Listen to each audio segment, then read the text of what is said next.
Hello everyone, welcome to the City Crit. I am the Dungeon Master Harna, and joining as usual rigmarole of players. Let's start off with the person who's consumed the most pancakes, and then we'll work our way down to the person who's consumed the least pancakes today.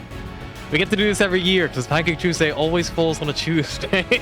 That is how it works, yes. As you pointed out to me last year, and every year. This is the first year in 4 years that I've actually remembered Pancake Day on Pancake Day. We set you a little reminder and everything. We're like, Will, quickly, eat pancakes. I mean, it depends. I'm trying to think how many pancakes you two have had, because I'm betting on Ryan, because I've watched that man eat 2 Domino's pizzas back to back before, but maybe his metabolism has slowed in his age, you know? That was uni days. And also, he's paying for, well, I suppose you're paying for the football then too, but yeah. I think it'll be between me and Ryan. Because I know someone's not had any pancakes. Boo. Sean the non-pancake eater. Panflake. Sean. I did buy How stuff many for pancakes have you just... had, Will? Huh? You had pancakes for lunch and dinner? Yeah. Therefore, you've probably had more pancakes than me.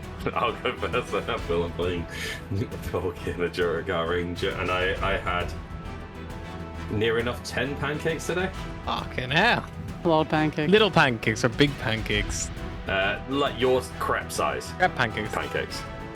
Good one. That's a Good going. reasonable amount of pancakes. I did one batter mix, ate the entire batter mix myself, made a second batter mix. Remember for me when and we Emma did to this share. question for the other D&D group, and despite me having had breakfast pancake, lunch pancake, dinner pancake, and dessert pancake, Vil had still eaten more pancakes than me in a single sitting. He had had like 16. Wow. Hey, I could have kept going. I had to stop and have dinner somewhere in between that as well. Pancake dinner, that's how you hack it. You gotta have pancake dinner, yeah, man. I wasn't allowed that. I got told I had to have something Substantial. nutritious. Well, you can have savory Look, pancakes. I know you're due to marry her like any day now, but like leave her if she doesn't believe in pancake dinner. She said there was a dessert, so we had them for dessert.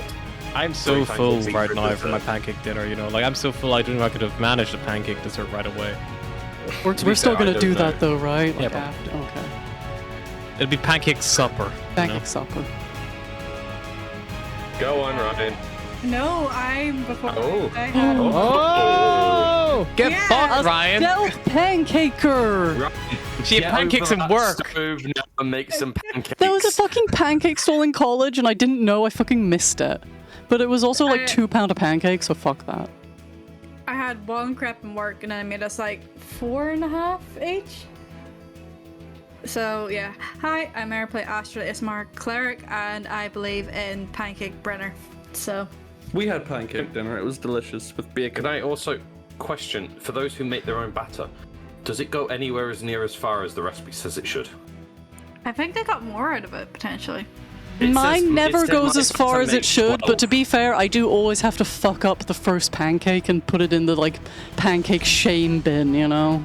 I think the secret is you gotta get the batter like room temperature, so it's got a bit of like, you know... Nah, it's the pan. on You the gotta second get for half you an gotta hour. get the The pan's gonna be pan. warm, The but pan not has to too be hot. hot enough, but I get impatient and try to cook it beforehand, and then I end up scrambling my pancake when I try to flip it, and it all goes horribly wrong. See, Yeah. I Still didn't eat have it an though, issue right? with the pancakes. Normally, I didn't just have an give it to issue. the dogs. The first fair. pancake So is the it's still sacrificial dog pancake because they don't care what it looks like. I got more. I think I got 10 out of. I do miss having rats because we used to just like pour a tiny bit of batter and give them teeny tiny little pancakes. Like That was bellinis, always fun. basically. Or I am bellinis. Ryan. I play the barbarian Cyrus. Not even an orc anymore. He's just a barbarian. He's Just a barbarian. Class 'Cause barbarian. I never know. Race I never barbarian. know. He's probably gonna die and Gender get reborn barbarian. again. Sexuality barbarian. Which would make sense because he's married to Atlas. Not a barbarian. I'm just filled with He's rage. just barbaric. I am barbaric.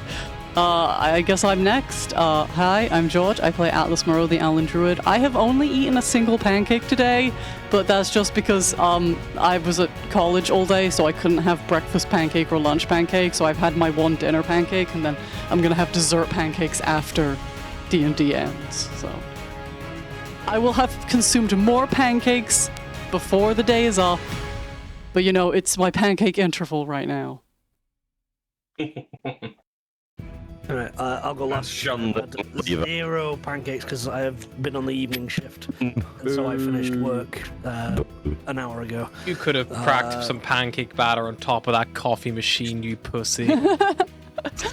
It would have been a slow-cooked pancake, but it would have been ready by the time you finished your 8-hour shift. Pancakes in the microwave, but they are very sad.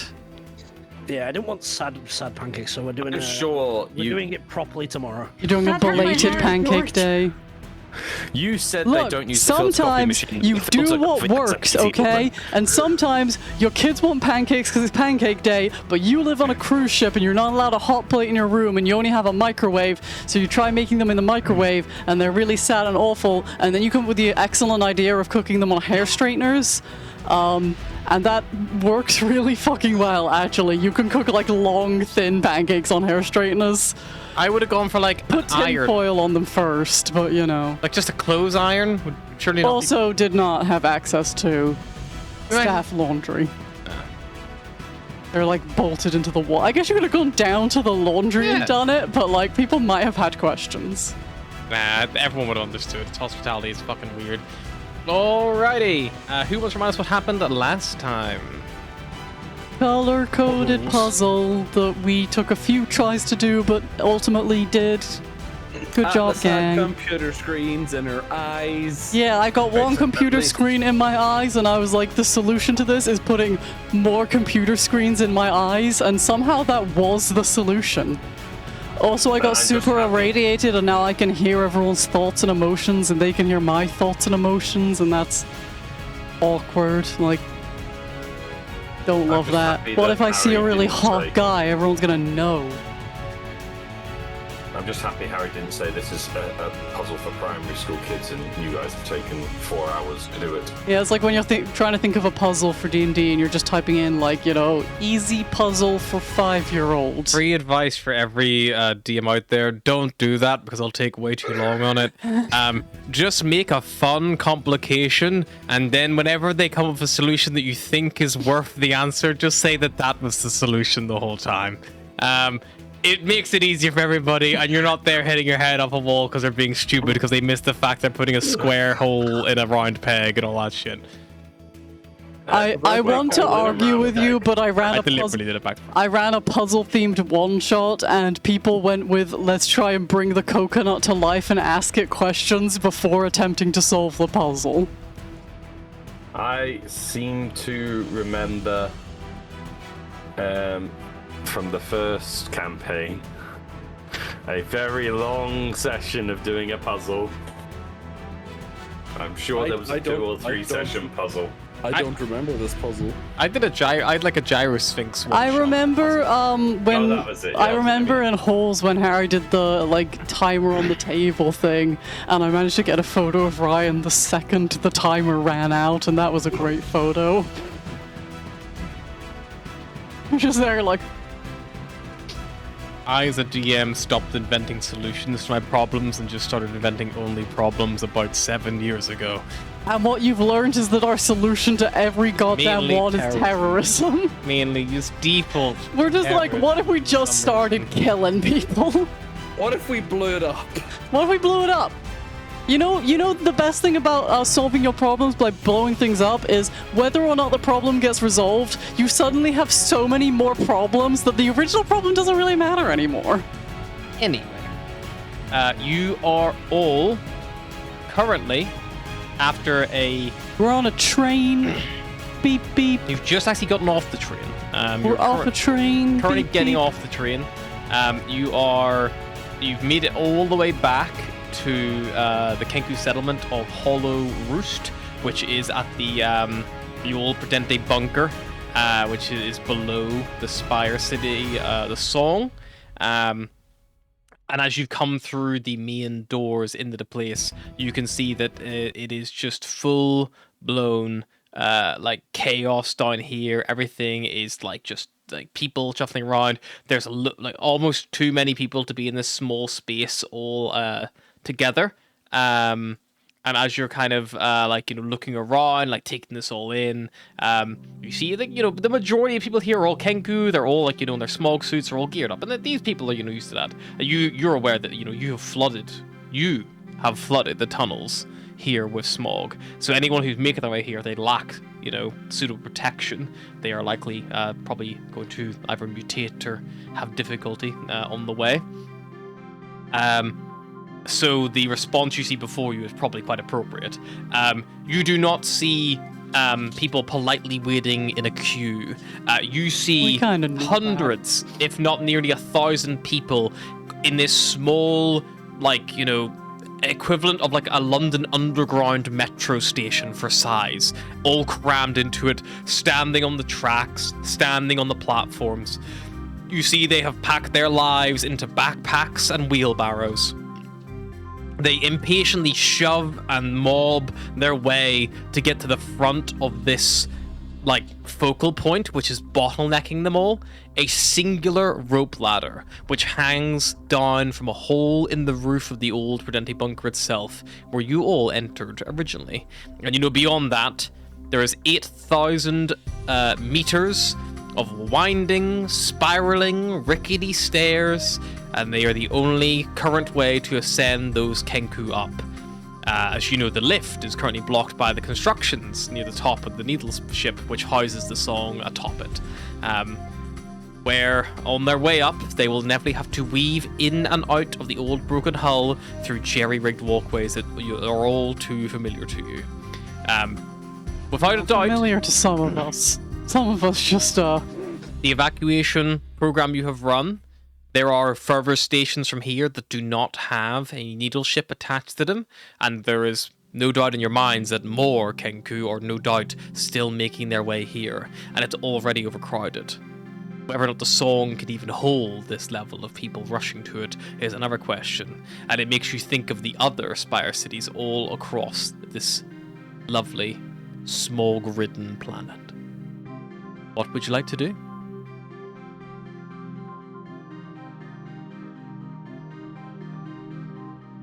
we need to start getting ships to get these people out of here. We need them to be going up into cities that are empty. You do know that there is a chance that the net is down, based on your actions as well. The message would go out as soon as the net dropped, if the net has dropped. The message would have gone out to the Spire cities, not to the ships. It did say something about evacuation ships, but it looked like it was maybe old protocols. We don't even know if those ships are still on standby. Might have also only gone to the gnomes who might have ignored it. Or would it have been like a pulse where any ships in the area would be notified? I don't know, but we should try and contact at least our ship. We should get to the up. surface and see what's going on. It would also tell us if the net's up or not.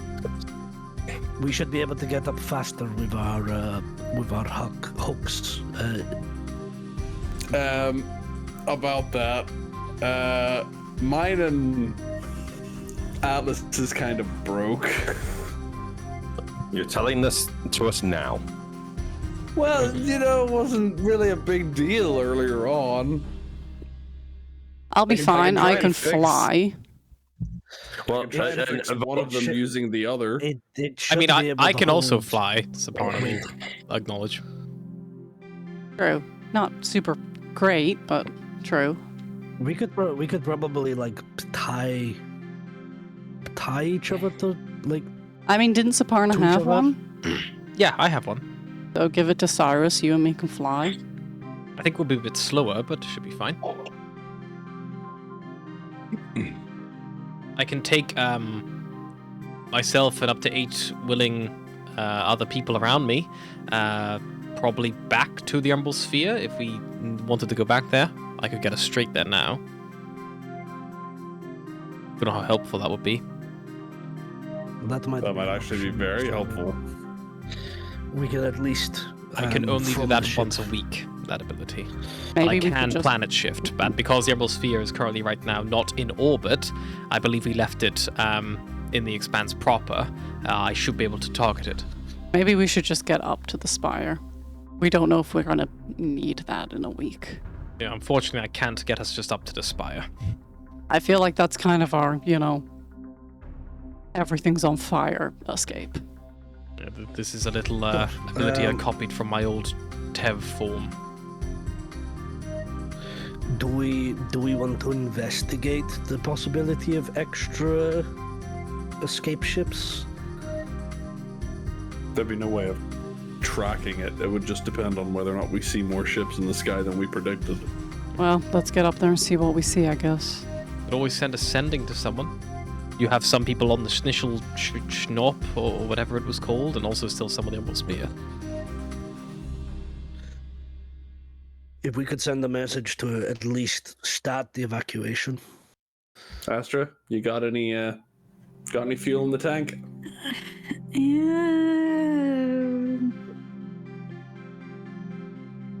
Just about. How do I message Days? She was left with. Message Days, she's the most Dementia. responsible person we have contact with. I Sure, mean, correct me if I'm wrong, but I'm pretty sure Dees was sent to the Schnischel Schnorp To guard. to help guard the device. They didn't do anything untoward, like blow the planet up, which you guys don't want. I think it was her, True, but she can also- Sunshine, and Yasin and Fjornik. Yasin and Fjornik, yeah. But And she also can still some pass the nameless message on. grunts, Yes. just in case. She can pass the message on and also pass it on to Harmony potentially as well through call. We just gave those nameless grunts there for plot armor, didn't we? Yeah. We were like, just in case someone needs to die, here's some nameless grunts. Here's some plot armor. Start with them. I just feel like it's like, okay, you're getting selected for this mission. Named character, named character, named character, unnamed character. And he's like, oh no. Hey, right now, if something goes bad, all the nameless grunts are gonna, they got 1 hit point, they're gonna die very, very quickly, and then your 4 name characters are gonna have to roll for it. God damn it, there goes our plot armor. Darn. Get Days to start evac. Yes? Yeah. Okay. Astra's gonna message Days. Yep. Still alive, on our way back. Start evac. Send message to Harmony. Or relay message to Harmony. Sure. Dees is going to reply, oh, hi, sweetie. Hi, Miss Gnome's honey. nuts. He says Smog's broken free, wants to use it now. Sunshine can count percentage chance. What? Oh god. Locked He out can of only count lab. to 5. Me, Sunshine, taking over ship.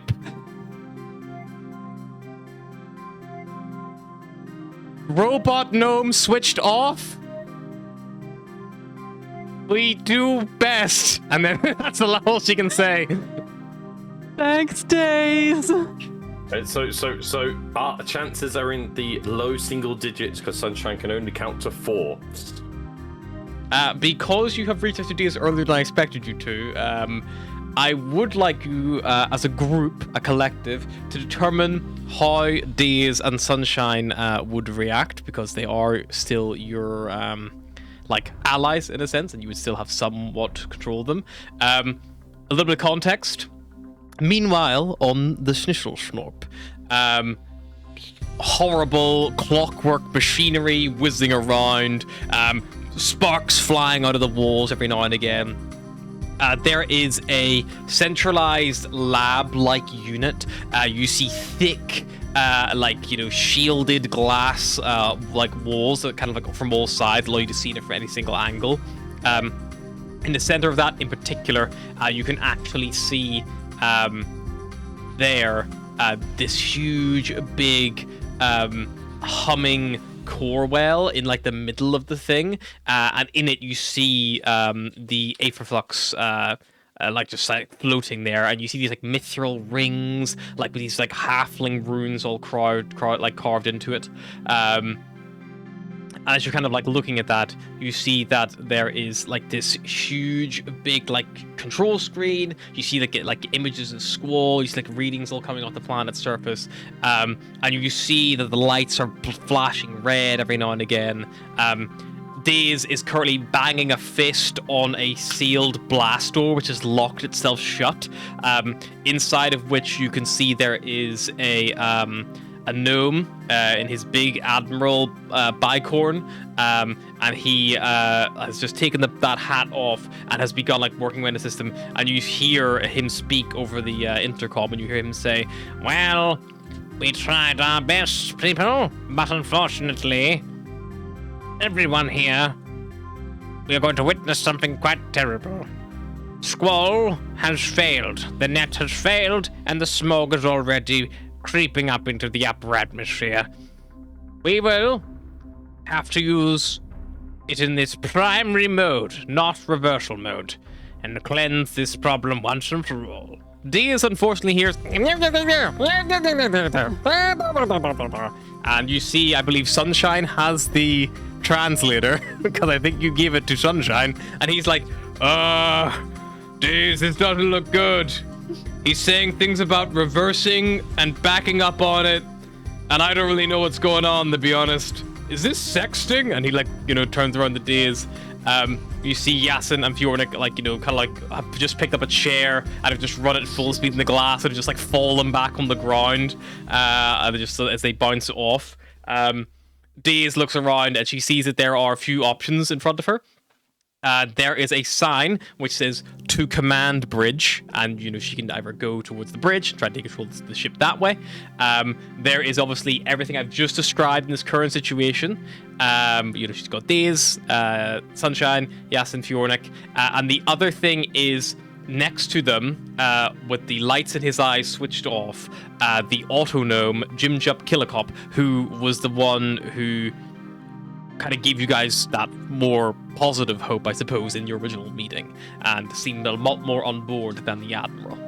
But it looks like he has been powered down, and you would know that Diaz knows that he has been, he's had something removed from his back, was the last thing she would have seen Winkle do to him, as she was like, "I need this for the device," and as he ripped it out, Killicop just immediately went like ragdoll limp, and he's now being ushered outside of the out of the way, and now that the doors are slammed shut, he's now out here with Daze and Sunshine. What would you like them to do, or would you like them to make their own decisions? Is the bit that got taken out the robot still in the room?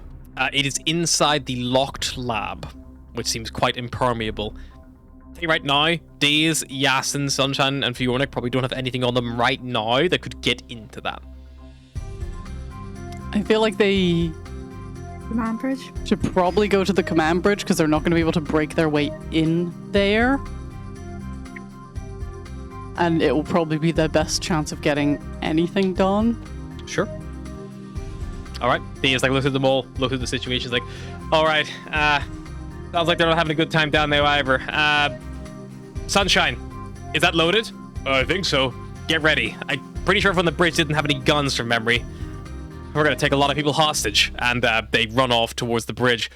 Meanwhile, back down on the surface of Squall, you are all planning out what to do. You've just received this information. Fire away. You hear from Atlas's brain rather than beak, just... It's not so much it's not so much an emotion, it's just like bird screaming. Just if we're hearing that, Volgir will just look at Astra and just go, "Well, that is one way of getting rid of the giant mutated spiders." Not while we're on it. I mean, I can still get us off. We don't have to be up here.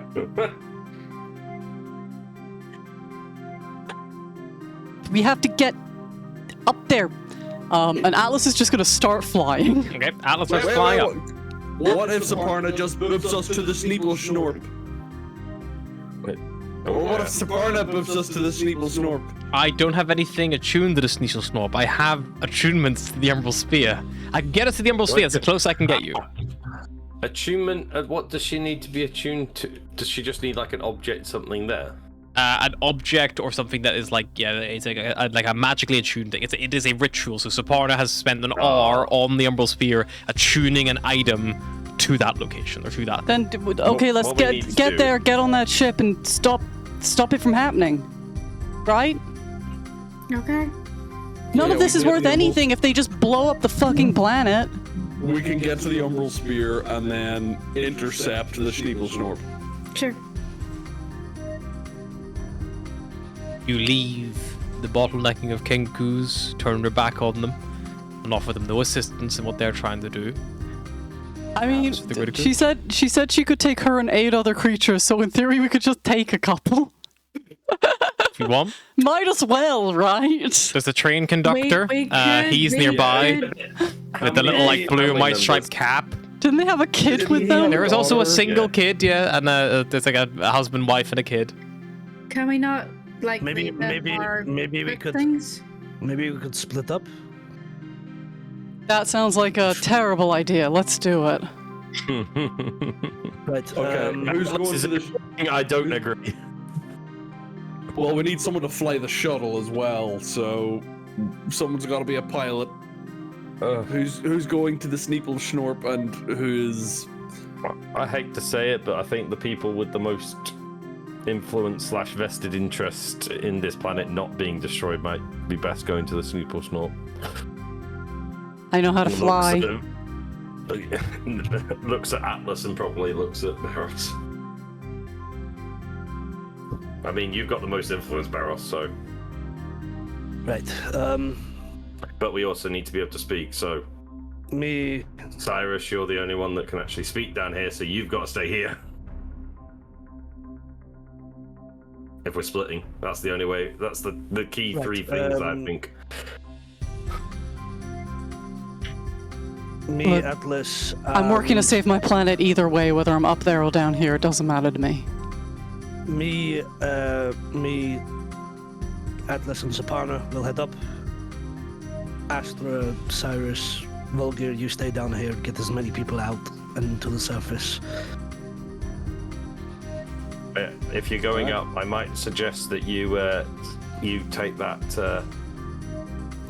the attachment off the ship that I left there for the translation. It might help you. Yeah, also give us your hooks, because you won't need them. Sure. Okay. I believe Atlas gives you a blank look. Not you. Sunshine has a translator, no? Yeah. So you then guys should be we'll- fine with we'll yours down use it. here. We'll Yeah, I think the we'll one you use left in it. the ship, Sunshine, has taken to the Sneebelsnorp because they were dealing with okay. gnomes and they had no one to communicate with them. That was like, so they were like, we need this to actually, understand what's going on and to, communicate. If you see any Orin, you can try and message me and I'll try and translate, but it's not the easiest language to...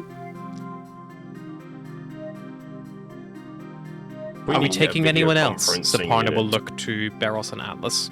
I can take 5 more, or actually I can take even 6 more. As Barros hands over the hook, before Cyrus gets a hold of it, Volgir will take it and just go, "You've already broke one. I will hold on to this." Atlas will turn to the Kenku family and be like, come with us, we can get you out now. Maybe a persuasion check with advantage. How many is that? You've got 1, 2, 3. Is Astra staying with us then? 11. You're staying on the land of the spiders. Not a very hard DC to convince people to. Would you like to leave the planet that's flooding with pollution and go anywhere else? Yes. So Are you taking the rail conductor as well? Might as well, right? rail conductor will come I along. think he saved our life, so he saved us. So We would have been fine. You could still, in theory, just grab 2 randomers if you wanted, or I'll just yell, room for 2! And then You yell regret that? that immediately. okay. Actually, no, I don't do that. I'm not that stupid. Are you sure? You look at the chaos swarming Yeah, people. no, I'm literally, not like, that- You see over by the rope ladder, by the way, someone's like barge face tops and just pulls them off and then climbs up themselves. Like, And the guy who falls down, you Atlas just see will like lands scan around the you, and like he doesn't get back up. Like he's being trampled. Atlas will scan the crowd for kids. Make me a perception check.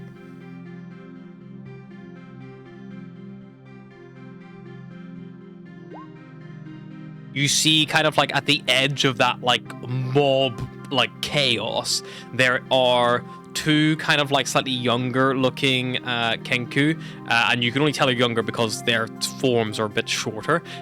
They don't seem to have any adults around them, and you can see one is like holding on to the other one's leg, and they're like got the like their wing kind of like over the other one's back, like their arm, I should say, because Kenkus don't really have wings. They got a little arm wings. They got like a little arm like around their shoulder of this like slightly shorter figure, and they're probably, you know, like you would put them, you know, probably sub 10 and somewhere like, you know, early teens, maybe mid-teens, at a rough guess based on the heights alone.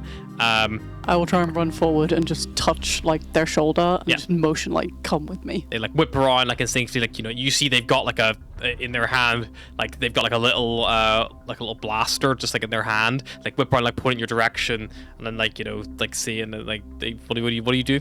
I just motion them to come with me. Make me a persuasion check, flat roll. Stranger danger. 13. 13. You see that like they look at you, and like they look at their like younger sibling, and unfortunately they don't seem to. You're like beckoning like away from the exit, and they're like, nah, they're like, unless they're waiting like for an opportunity to go, like they're waiting for like to calm down or like, you know. I'd be like, I can get you right on a ship right now. It's magic. We can do it with magic. Maybe a final persuasion check. You can have. If I come in, can I potentially use my sleight of hand to disarm the kid? Sure. You Gonna walk up to scare him, take him. the gun off this kid. Sure, make me a sleight of hand check. Do they have to be willing to get this teleportation? Yes. 31. You just walk up while Atlas is like calling out them, distract them, and you're like thinking about it. You just come from the side and you just like and just like smack them on the wrist, like snatch the gun, and like you see they like fumble, like try to like panic and like try to use it, but like it's not there anymore. And they like, you know, pull everyone closer, like you see like put their other hand up, keeping their other hand like, and you see they pull the head of the other like into their like their side. Right, Atlas, pick them up. Let's go. Don't they have to be willing? I don't know. Picks them up. Atlas will just like, drop Atlas to the will go ground. down on her knees and just look at them and be like, please. Make me a final persuasion check, flat roll, because they are very scared. Come on, Atlas. 10. 10. Like, they are, you know, they've just had their only method of defense taken off them. They don't know who you guys are. Like, it's a very scary situation. They are not so easily swayed, unfortunately. It would be like telling someone, the building's on fire, but don't worry, there's a helicopter coming to the roof. Come upstairs with me. Fuck it, Atlas starts scanning for more kids. Like, Sure. she's getting 2 people out of here. Time ticks Barrels will on. pass the gun back to them. Takes the gun back, takes it, fumbles it around a little bit, and you see Barrels that like it's whenever they like check the cartridge, that this thing is like nearly depleted anyway. It's probably only got like a shot or 2 max in it. Like it's not like they got like some big military device ready to go. Alice, give me a perception check. 30. Scan around Atlas. You see that there is not near the edge of the crowd, but if you're looking for someone who needs the most help, there is an individual who's trying to be helped by his feet by another individual, again both in smoke suits, both quite difficult to see, who's currently being trampled to death by the mob. He is the Cool, one who let's was get in flown there. off the rope ladder. If you're looking for the person in most need of help, it's probably the person who's actively dying. Probably. I'll try and get it. I'll fly over the crowd and kind of like helicopter my way in there. You like fly over the top looking for a break. Are you just trying to dive bomb pull this guy out, or you see someone's trying to help it and then they keep getting like pushed and shoved? I'm trying to lower in and I'm trying to use my wings to kind of like buffer people. Sure. That to me sounds like an athletics check. Yeah. I have a -1 to that. What it sounds like. 9. You like try to go down there, like buffeting with your wings. Atlas is like, I'm gonna help this guy being trampled, and then Tuesday is like, help, I'm being trampled. Atlas, you feel someone try to grab your leg, and you hear them yell in Orin, "Fly me out of here, bird folk! Fly, fly!" And they start like trying to hold on to you. They're gonna make a grapple check against you. Can you make me a basically it is to try to like resist it? I need you to roll me either an athletics or acrobatics check to escape or to prevent You yourself might being have 3 grappled. spaces in a minute, Barros. 16. 16. You easily like whip your wings, flap up before they get a good grip, and you're like talon. I'm not like, strong enough for that anyway. While this is all happening, is there anything else Do any of I you guys like have to do? to do damage on Thorn Whip? What does it say? Does it say you can deal, or does it say it deals? It just says make a melee spell attack. Yeah, I'm talking about the damage bit. On a hit, the target takes 1d6 piercing damage. It takes 1d6 piercing damage. Okay. Worth a try. If it says things like it can take, or it like like anything like that, where like it's a bit it can or cannot, then it's different. But yeah, if it just says it takes, it takes. Meanwhile, What's everyone else doing? Saparna's like, are we leaving her, or what's the plan? I think she's trying to get more Kenku to come with. I don't. I thought you guys were staying to help. Saparna points out very obviously. Yeah, so did I. Well, go on then. Go help. You're just standing here watching. you are Alright, just standing there watching. Cyrus is going to try and push through the crowd to get ahead of them into the elevator shaft. Sure. Cyrus, before you go, do you want to be a bit taller so you can knock some Kenku out the way? If you need to. If it looks like I'm struggling, sure. Do you have to touch me to do this, or can you do it from range? No, I can see as long Oh, as I that's stay my within husband, about don't 30 foot touch of it. you. Okay, if I shout I need assistance, then do the thing. And Cyrus will just try and push through the crowd. Make an athletics check, Cyrus. You being like trying to shove your way to the front. This is like trying to Barros push is- your way to the front of like a mosh pit. I'll try and follow Cyrus a bit. Barros is gonna get some height, like try and find some like crates or a table to stand on. Yeah. And basically, if anyone tries to drag Atlas down, he's going to shoot them. Cool. That's 10. A 10. You like start trying to enter the thing. It is like trying to fight your way into a full-blown mosh. Like you catch a fucking wild elbow like early on. You're like, oh, like you already get dazed a little bit, and like it is mania in here. Like these people are, everyone in this like thoroughfare is willing to step over the body of the people next to them to get themselves out. They are in a full-blown my world is ending panic. Like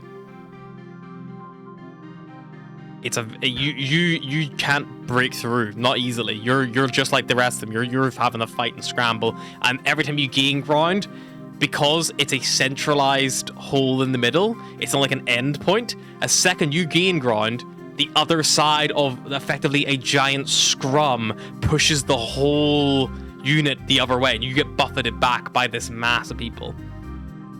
Alright, gotta go for plan B. I wish to do this closer to the rope ladder, but fuck it. Cyrus pulls out his double-barrel shotgun. Okay. And he's gonna let 2 rounds off in the air to draw everybody's attention to him. Sure, you have 2 shots. Make me a intimidation check with advantage, Cyrus, because you have just let off both barrels of the double barrel shotgun. Everybody listen up! I'm all out of bullets! Like... A 16 that Volg is To be probably fair, he's joining a barbarian though, with so a you bow know and arrow. he's like, I'm all out of bullets, and then he just starts smacking people with the shotgun. Cyrus, the people in your kind of like immediate area, roll me like a D10. I should have just charmed those kids. I forgot I had charm person. You could always go back. Sorry, 7. About 7, like, probably I would say a good 35 feet around you, people like begin to like look in your direction to see what the fuck just happened, like if someone got shot or like if there's an active shooter. And like, yeah, they start like they get attention. A lot of people over in your area. Not the whole crowd. The whole crowd is probably about the guts of, 50, 60 square feet, like across.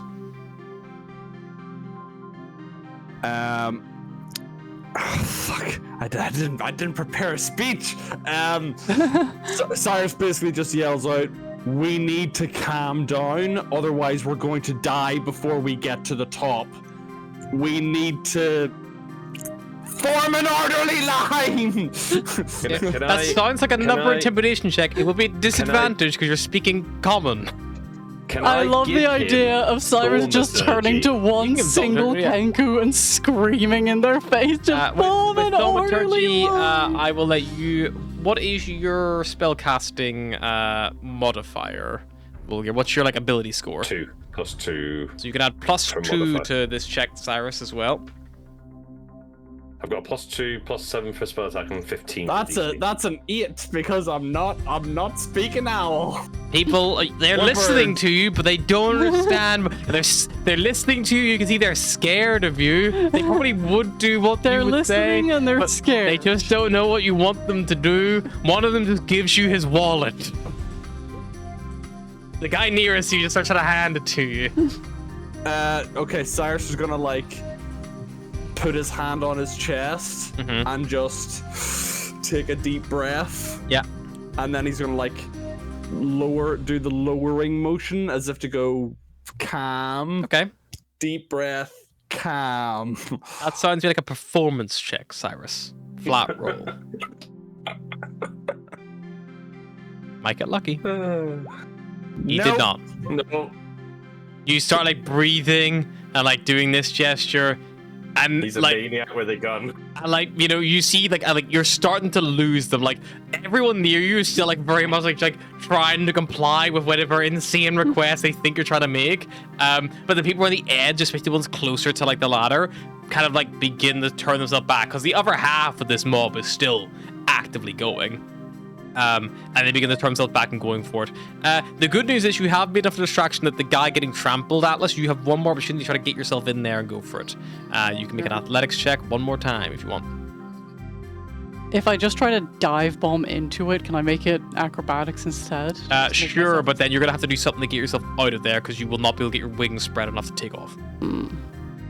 Right now, you're kind of making a zone to land, grab, and fly. But if you're I just fucking nosedive in there, you can get in there, but it's not getting in there is the problem. It's the getting back out again. Without, catching stray hands and stuff. Yeah, sure, let's do it. Yeah, no check needed. You dive bomb.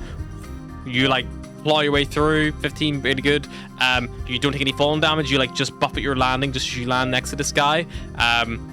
You get your hands on him and you can see you can see he's unconscious, he's not moving anymore. I grab hold of him. I grab the person who was trying to help him. Yeah. And I wild shape into the biggest thing I have because I know I'll push people back. Sure. What's the biggest thing I have? Hang on. The bear? It's either going to be a bear, a moorbounder, or a giant spider. I don't know which is the biggest. Well, they should have their size categories. They're what kind all of bear? large. And they're all the same size. Personal preference. Bear. Okay, you turn into just a regular bear? No, I turn into a pallbear because that's the only bear I can turn into. So you see this horrible... Also, because I'm stronger now, it's not a little black bear anymore. This is a full grizzly pallbear. Yep. This is the thing that fucked Atlas up when she was a kid. Atlas, as you take the form of this pole bear, what's on your mind? Gotta get these people out of this crowd. Gotta save this fucking planet. Oh god, I've doomed them all. They're just gonna all fucking The die. entire crowd hears all of that in their minds as your telepathic connection is a bleed effect not just to your friends, but to everyone around you. And they hear all these things, and they look to this horrifying pole bear. I have to get them out. Make me a flat d20 roll, please.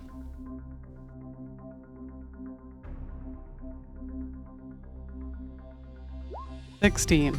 most of the fucking group begins screaming and running away from the pole bear that has just appeared from seemingly nowhere. They begin fleeing, and they clear a pretty decent path for you to bound your way out of here. How are you carrying these two people? Bear in mind, you are a bear. I was imagining I just carry them in my little bear arms. And walk on your hind legs? Yeah, like I'm a little circus bear. Okay. It's not the fastest, almost She dignified. Yogi bears her way out of there while people around her are screaming and running in panic. While you're Hey, boo boo. while you're yoga It's made bear- even funnier because I'm yogis- Yogi bearing, but I'm like a horrific, like skull-faced, rotting monstrosity. While you're yogiing, you'll hear in your head, "Oh wait, we can use that," from Cyrus, and he will yell out, "Atlas, tell them all to fucking be orderly, or we're all going to die." While he's waving a shotgun around. Atlas will turn to you and say in common, "As the bear." Yes. She will I turn. don't speak the language. She will turn and yell in Orin. "You have to calm down and get organized, or you're just going to trample each other to death down here." You yell it in Orin. Yep. Okay, you don't use your telepathy. No, I yell it in Okay. Orin. That is going to be either an intimidation check as the bear or a persuasion check at disadvantage as the bear. Hang on, let me see. I think it issues your mental stats, so. I was seeing if bears have anything for intimidation because they're bears. I don't think so. They don't. Not known talkers. I always get confused when I see my own skills on there because I was like, bears have a +7 to history? Well, you see, Clive, the honeybee has been around for several years, and its wings are so small it should not be able to fly. I mean, my threat is as good as my, think. Hang on.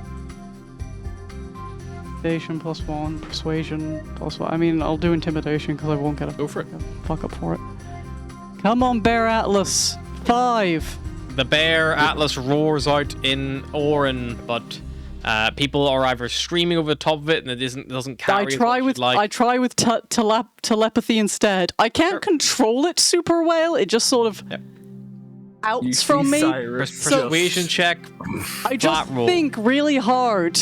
Persuasion check, flat roll. This will be your last chance to try to control this crowd. The I'm DC isn't going trying. up. 18. 18. You call out, to get organized. Roll me a. Thinking really hard to get organized and calm down. Roll me a D10. Atlas trying to have calm vibes as a giant pole bear.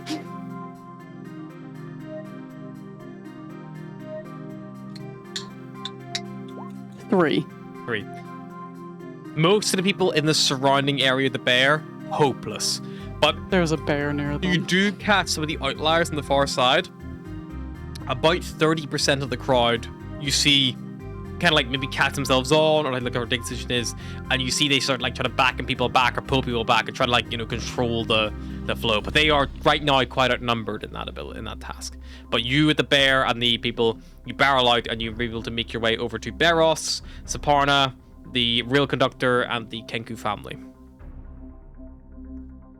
Bear thumbs up.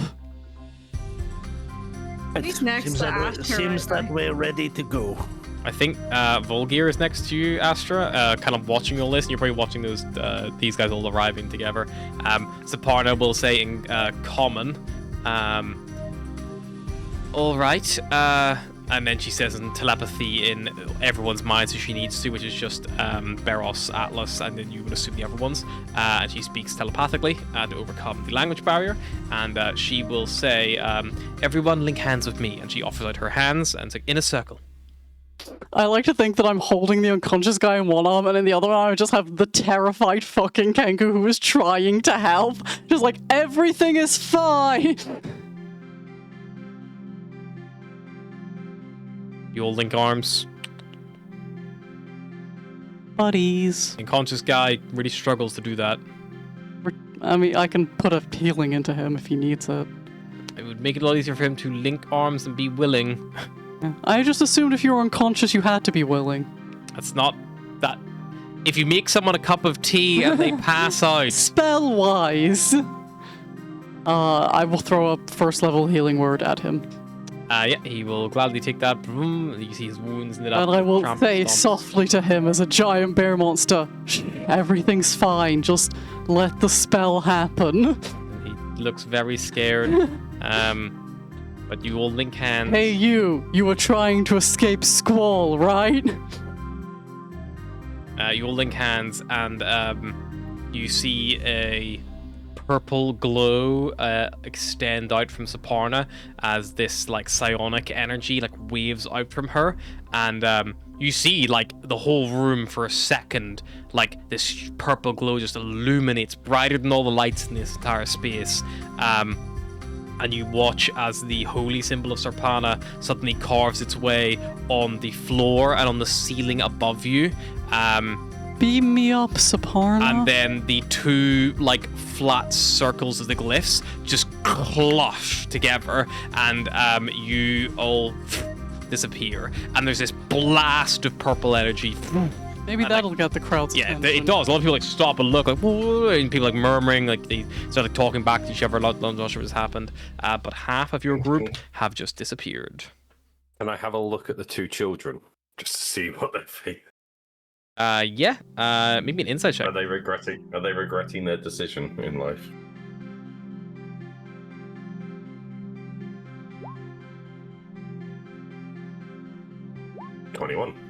Yeah, Vulgar, you see that they, like, having seen that happen the moment, you see that they are, like, yeah, they have clearly misjudged the situation, they didn't understand, and yeah, you see the older one looks the younger one, maybe not so much, but the older one, has, like, you see their shoulders, like, sink, like, in, like, defeat a little bit as they look towards that, like, still quite chaotic crowd that Cyrus is still, like, wading his way through, like, trying to get to the rope ladder. Now you have to keep those Kenku children alive. Yeah, it's just like we have to get them out of here now. I feel bad on them now. Like, well, now I feel bad. Okay. So, the lift's not working because there's construction? Buildings at the top that would probably need to either be quickly removed or slam the lift into with enough mass to, destroy it, and then the lift could potentially start working. Otherwise, everyone has to start making it this quite narrow, So in the elevator shaft, there's a rope ladder. There's the walkway. Is there still the people singular here, rope? they are not even in the elevator shaft yet. They are still in the station. If you recall, there's a hole in the roof of the station which leads to where the elevator and the stairs begin. So once they get past this bottleneck, there is then a bottleneck of the stairs, which is what's causing it's not like in traffic where there's a little singular car, and once you get past that one car, it's fucking smooth sailing because you can just fly by. It's like the second you get up that rope ladder, it's a single person channel up this fucking rickety staircase, and there's bits that are probably like you don't know if they could even deal with the weight. Some bits you're on, like some bits are dodgy. I mean, maybe not for you, Cyrus Pickler, but Astra and Volga, you'd be aware that some of this stuff is definitely not the most sturdy. Was that the bit where we could start going up the ropes? Yes, the elevator shaft would have ropes there as well. So you would have to get to the rope ladder, and then once you've got up the rope ladder, then you can start climbing up ropes, or using the walkway. Right. We can blast those structures inside the lift, right? I mean, disperse people, less traffic either way. Do you know what? Now that I think about it, and annoyingly, now that the two people that could fly could leave, we could have made a hole in the ceiling and put a rope on the ceiling and climbed our way out. I mean, it's a bit late now, how high is but we'll have to do that. What else can we do? How high is the ceiling from the rope ladder? From the Like, how rope long ladder, is the- it's probably because that's over like a track. It's probably about the guts of, I want to say, 20 foot. The ceiling. I might have. Let me see.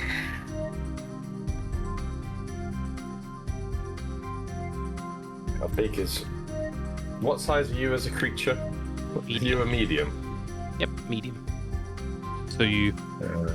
You'd be 8 to 16 feet tall if I made you a large creature. Well, you double. I think if you enlarge him, he doubles his height. What's your height now? It's like 6'1", 6'2". So he would be 12, 2 foot, and then I think your arms count for half your height, so he would be able to add 6 to that. So he could go 18 foot high jump. He can jump Near with his enough arms. there. Near enough. If he stood on top of a Kenku, he'd probably be there. Or on top of Volgir. How long does that last? A minute, I think. I mean, Astra still has some pretty damagey spells left in the tank. Yeah, kill the civilians. Oh, no, yeah, a minute. I was wrong. She I'm potentially thinking blast a invisibility. hole in the ceiling, maybe. I mean, I could make you really, really big. You could blast a hole in the ceiling. You can lift me up on your shoulders. We can put a rope up there. I've got a rope. Well, my plan was to you make me twice as big and I throw you and Astra through the hole. Just bypass the rope ladder.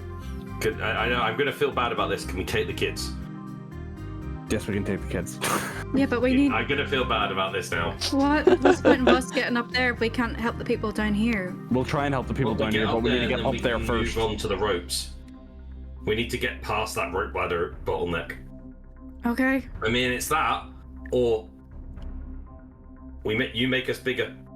We make you bigger when we sit on your shoulders while you take us to the ladder. And block the ladder while we go up. But the likelihood of you getting through that crowd, not very high. I can only carry 2 people if you make me bigger, and it would have to be Like, the you kids. can pass people, can't you? So, that's easier. I mean... You could jump and... How... I think I could blast a hole in the roof. Just... We need to make a hole in the roof is the main thing. Can I have a look at the ceiling? What is the ceiling made out of? It's made out of some kind of reinforced stone. Does it look similar to anything I would have experienced in the mines and whatnot? Given it's probably an underground a tunnel nature system. check. I don't believe dwarves get stone cunning anymore. I think they removed stone cunning. Unless you still have it. If you have stone cunning, it gives you advantage. But Well, I was gonna say, could I? Because I think they removed it, but could I swing it with you? Because my backstory is that I worked on in an the mines. alien planet. God damn it. You're not on the mines of Storm right now. 10. 10. Looking at it, this is you can, even looking at where the rope ladder is, it's thick. Like, it's probably at least 2 foot thick. And it doesn't even, you don't even think this rock, like, having been underground now in Squall for so long, you don't think the rock this is made out of is even native to Squall. Like, it doesn't, the sediment's wrong, the coloring's off, it doesn't look like it's come from this kind of planet. It does look very durable, but it doesn't look magically enhanced or anything like that. Can I have a look around? Cyrus, put me on your shoulders for a second. So he's taller than... Because I imagine Volgir is roughly the same size as Kenku. Cyrus is up here, can see over the Kenku. Yeah. Volgir is like at the height. He will heave you onto his shoulders. Probably breaking you back in the process because he's not a light boy. I'm not a weak boy either, but... looking for an alternative route or an alternative hole that's already in the ceiling that we can Perception check. If he said that out loud, An 18. can Astra help him?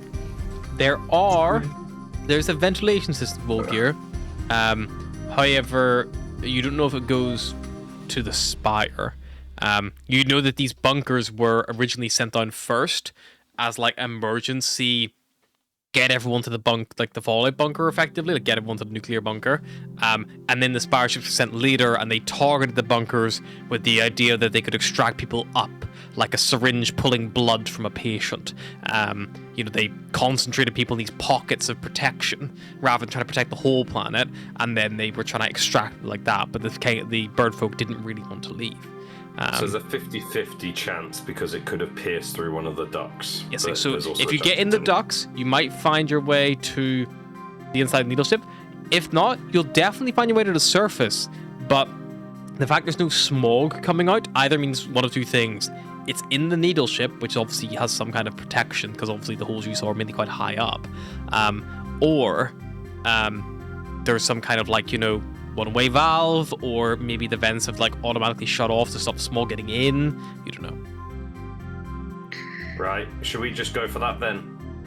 I still think the best plan is we don't know what the vents are. We could just get lost in there. If we go through the elevator shaft, yes, it's going to be difficult because everyone's just going trying to through get them.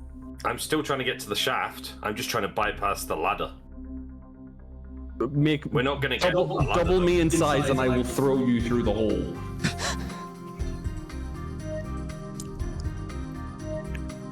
I mean, I could.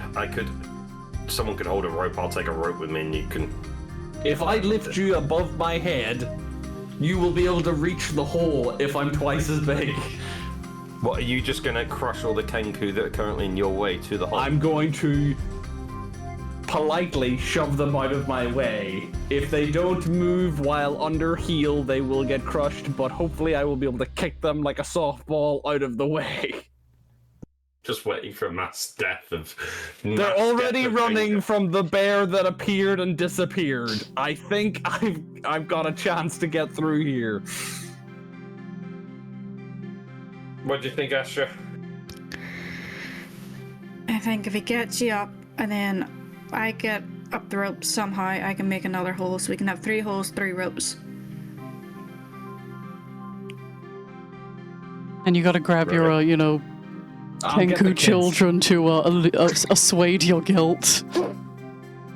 Yeah. And if we get that, maybe we can try and get the lift as well. The more avenues we've got, better. Cyrus is going to crouch down in front of the Kenku kids and try and speak Celestial to them. Because we are in the Celestial sector, he's hoping they know it. So he's going to speak Celestial to them because he still knows it, even though he's an orc. Roll me a D. Roll me D10s. Atlas spoke it, so like, solid theory. It's yeah. 4. What do you say? We're gonna try and look after you and get you out of here, but you have to trust us, okay? They look at you. The younger one seems to have no idea what you're saying. But the older one looks at you and you see them tilt their head. And like they look at you.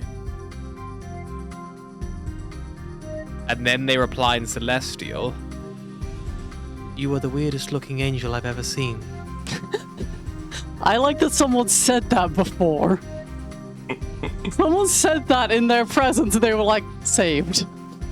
I appreciate that. It's a long story.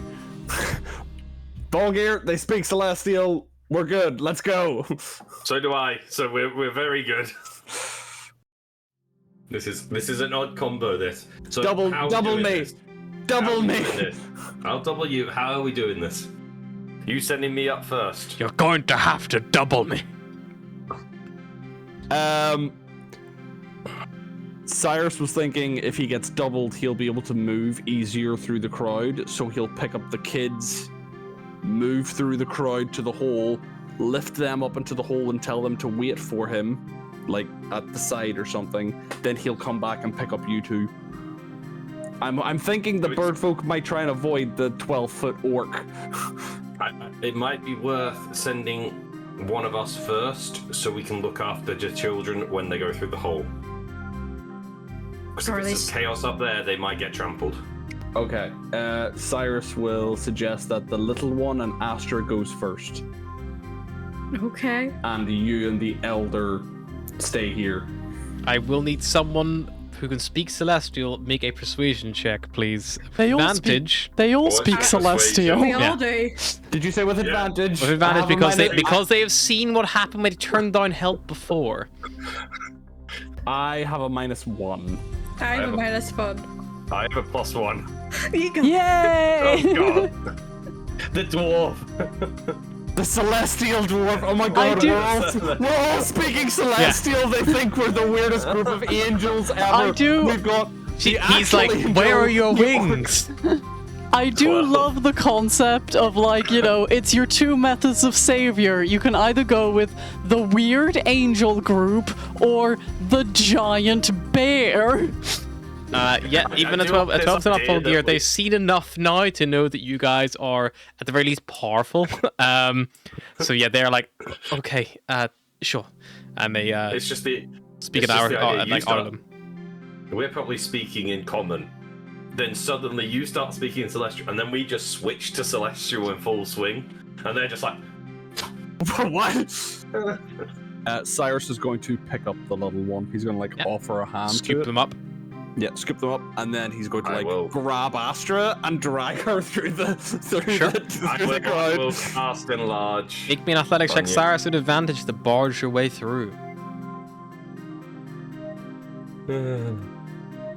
Can I Double use 17s is a 25. You barrel your way through with ease. Most people move out of the way almost instinctively the second they feel the ground behind them shaking. You get to the rope ladder and you are able to pass Astra up in a slinging motion, and the young going up to Astra to help her pull them aside. Astra, the first one up here, you see the lift shaft, you see the ropes, you see the broken sky hooks that have been discarded on the ground by the earlier members of your party. You see there is a pretty steady single file train of Kenku, and you just watch it go up and up and up. And you can see like this thing's lit the whole inside. It has power, and you know it gets to a point where like that focal point just disappears into nothingness. Like that's how high up it is. Like you can't even perceive the top from down here. But you can just see that like constant shuffling, like just all the way up. And they must be already thousands of feet up at this point with people here at the front. At least halfway, if not even further. You can't even see that far. Okay. I go back for. You go back for the other two. One more athletic check to barge your way through. Did we establish that I have to use a spell slot to do it on someone else? Yes. 24. Yeah, right. I'll just knock on 24. spell You barge your way through again. You pass those two up. All the rest of your group are now up, Cyrus, apart from yourself. What do you do? Can I fit through the hole? You can squeeze. Can I grab you? I will grab a jump. I will hand? like jump up and try and pull myself through the hole. Okay. I'm just completely Can Can I bypassing assist him? While they're doing that, can Asha try and find somewhere where the stone looks like warped by the fruit weather or whatever to try and break another hole through? I Sure, am also make me a very perception big. check. I might be able to try and kick it in. 16? You see, Asher, where the original break was, it looks like it has, like, where you're looking at, it's very clearly this isn't just, you know, like, it wasn't like the Spire ship hit this and just gouged the perfect hole in the roof. Like, it looks like the Spire ship hit here, and looking around the rubble and stuff here, it looks like the material the Spire ship is made of compared to the stone is actually weaker. So the metal warped and bent, you know, out. Like some of it impacted into the soft earth, but anything that actually hit the stone, you can see it's all warped and bent. But has been, you can see like patch repair, like welding and things like that, like, you know, secured down after the fact. So Dustus, the stone is very, very strong. It's intended to, you know, it's like a, you know, literally a fallout shelter worth of intensity here. But you do see that whatever they used to bore or blow or whatever they did to make this original hole, it has left some structural damage around the edge. You could widen the existing hole maybe, but you think blowing a brand new hole is going to be quite difficult.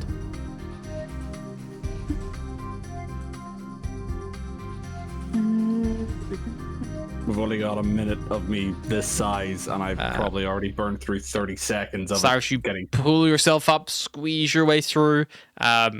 Fairly easily to do, to be honest, with the last two checks. You squeeze your way up here, and then you'll now see what I described earlier. I think if we make another hole, then this is going to become the bottleneck, and more people are going to climb that, and it's going to get more dangerous. Yeah, you two still have sky hooks, right? Yeah, and we've got a spare one as well. Well, no, because because Saparna and Barros. I mean, I don't know what the weight capacity of a skyhook is, but either of us could take one of the children and we could just go to the top. Once we get this hole widened and try and maybe get a second ladder.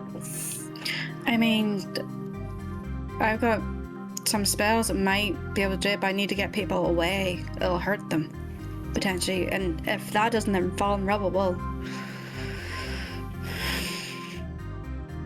There is going to be a bottleneck somewhere. If it is not the rope ladder, it will probably be the single file stairs. I think we leave the rope ladder's less of a danger of failing than the stairs.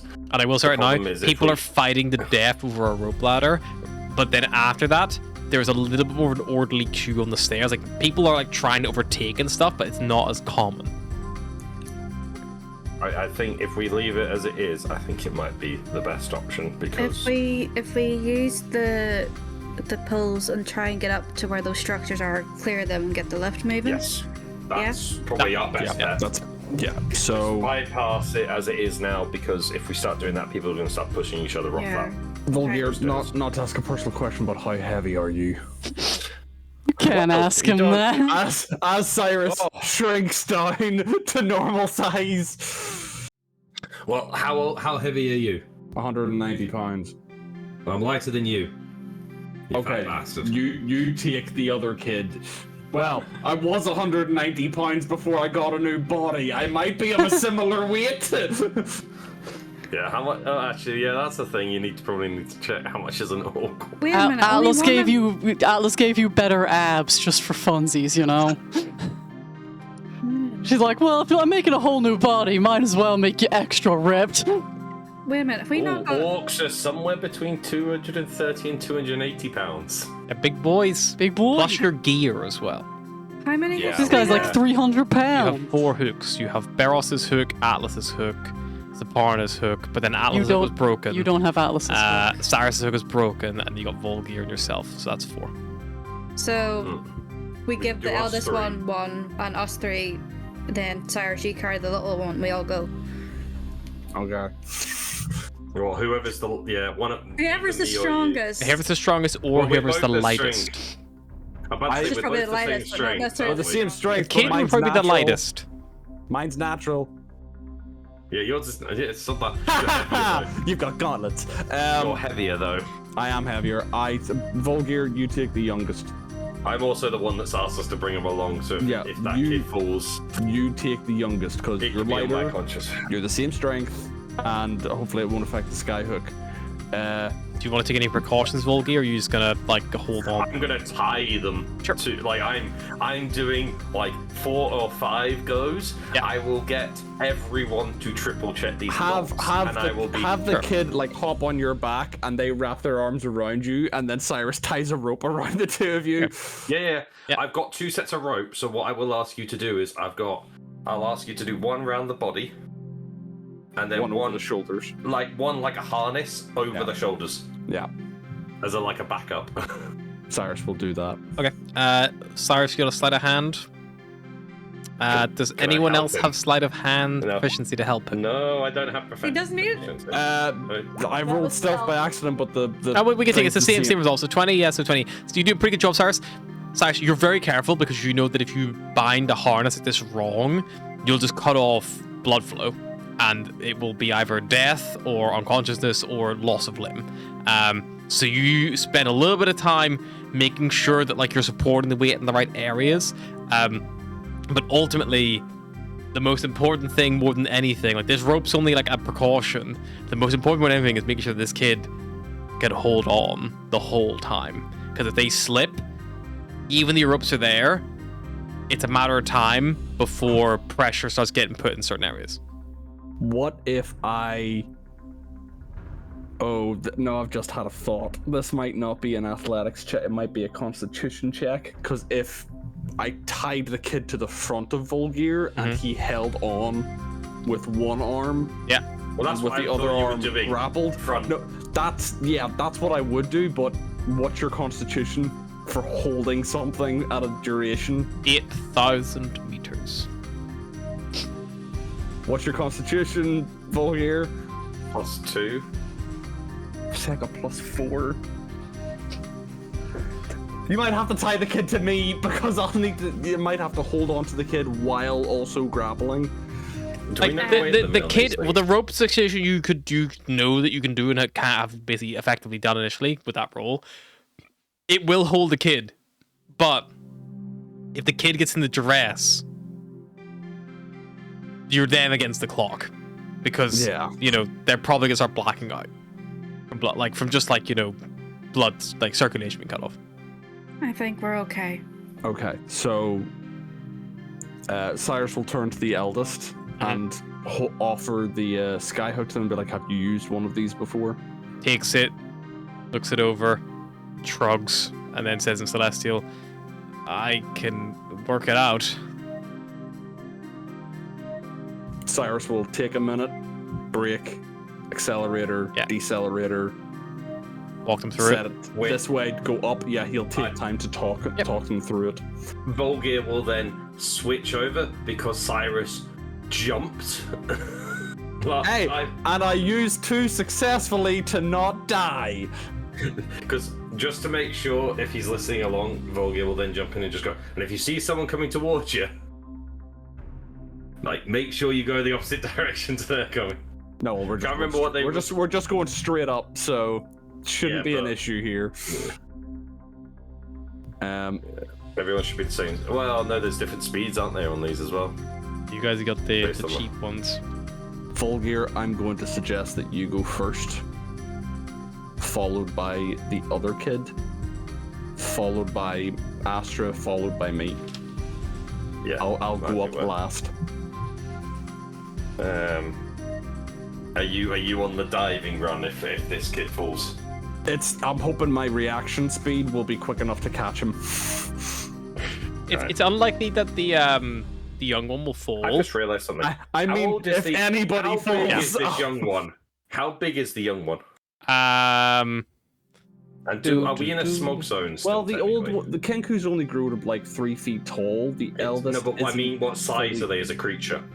Oh, they are small. 1 second.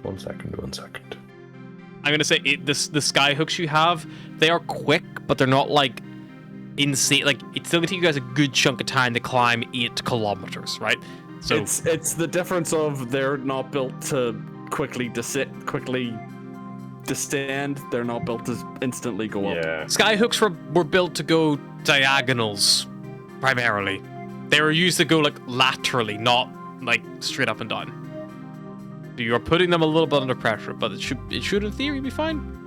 It'll still be faster than running up the side of the spire. It's true. God damn it! It's 2 levels from now. I'm losing my mind. I thought I could use the flying on my drogue. So you all start, get yourself ready to begin ascending up. Meanwhile, much, much higher in the Expanse, on the Umbral Sphere, appearing probably in one of the holds. You all, so Beros, Atlas, Saparna, and I believe there was 6 Kenku, all appear here and begin looking around. You see a few people moving around back and forth, but nothing too, compared to where you just were, quite calm. I will go straight into captain mode. Go over to the closest crew member. Yep. Have them basically have the medical team come up here and take the Kenkus to the medical bay. Yep. And then I will head for the bridge to talk to Quibblesort about instructions. Cool. Yes, you order that. I will follow. I'm a bear. Kyrin probably comes not far behind, and she takes the Kenku away. Although she's head of your research team, she's also quite a good doctor. And yeah, then you just regarding you do send them to the medical bay. Because we moved Nender out of the medical bay into her own room, remember? Yeah, but there is still Windrider is there. Yeah, he is. Yeah. Yep, you move them there. Sunshine is off ship. As is Saparna is here. Laris is off ship. Ash is off ship. Volker's off ship. Daze is off ship with Sunshine. I don't have tokens for Yasin if you were next, so that's fine. They are somewhere, but not handy. That's why I got one more spell slot. I've been marking off a spell slot every day for casting on Wind Rider to buy more time. But I think we've stayed on Squall too long. I was like, what do I usually use a spell slot for? You would have cast it before we left. Then I need to mark off a spell slot. You didn't rest on Squall? I don't think so. It's been a very long day. Yeah. It has been 4 episodes, by the way. You've been on Squall for like 4 sessions. Astra spell slots are look good. We're meant to level up once we get a long rest, but there's no We've time. been busy. Okay, my spell slots are looking even less healthy than they were. Yeah, mine are still. But you've all got an air heavily. bubble, so you know. Barros, you go up to the command deck. Yep. Double snort. Good to see you back. We have a bit of a situation. What do you It mean? is come to our attention that there has been a small case of mutiny aboard the. We need to go fuck up gnomish those ship. gnomes. Atlas They yells as a bear. Please do ignore the bear. I always do. Okay. It's like the elephant in the room. I need you to start to communicate with the admiral and all the other ships that we are starting evacuation. We are going to try and stop the admiral from essentially blowing up the planet. So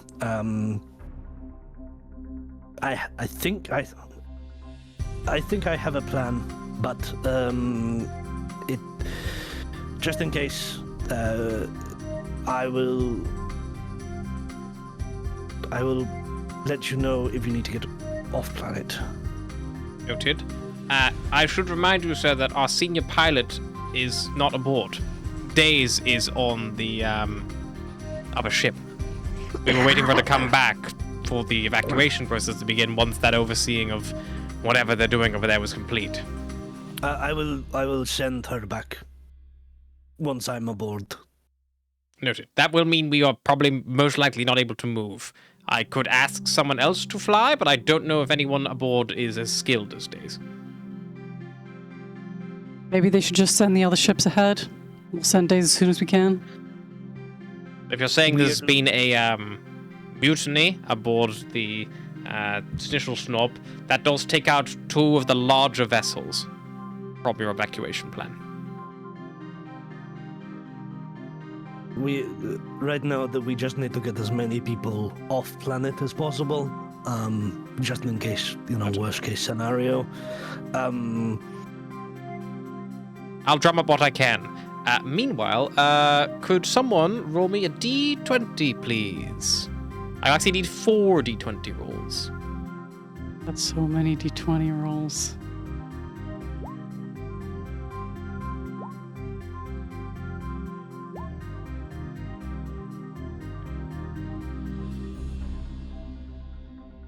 One more.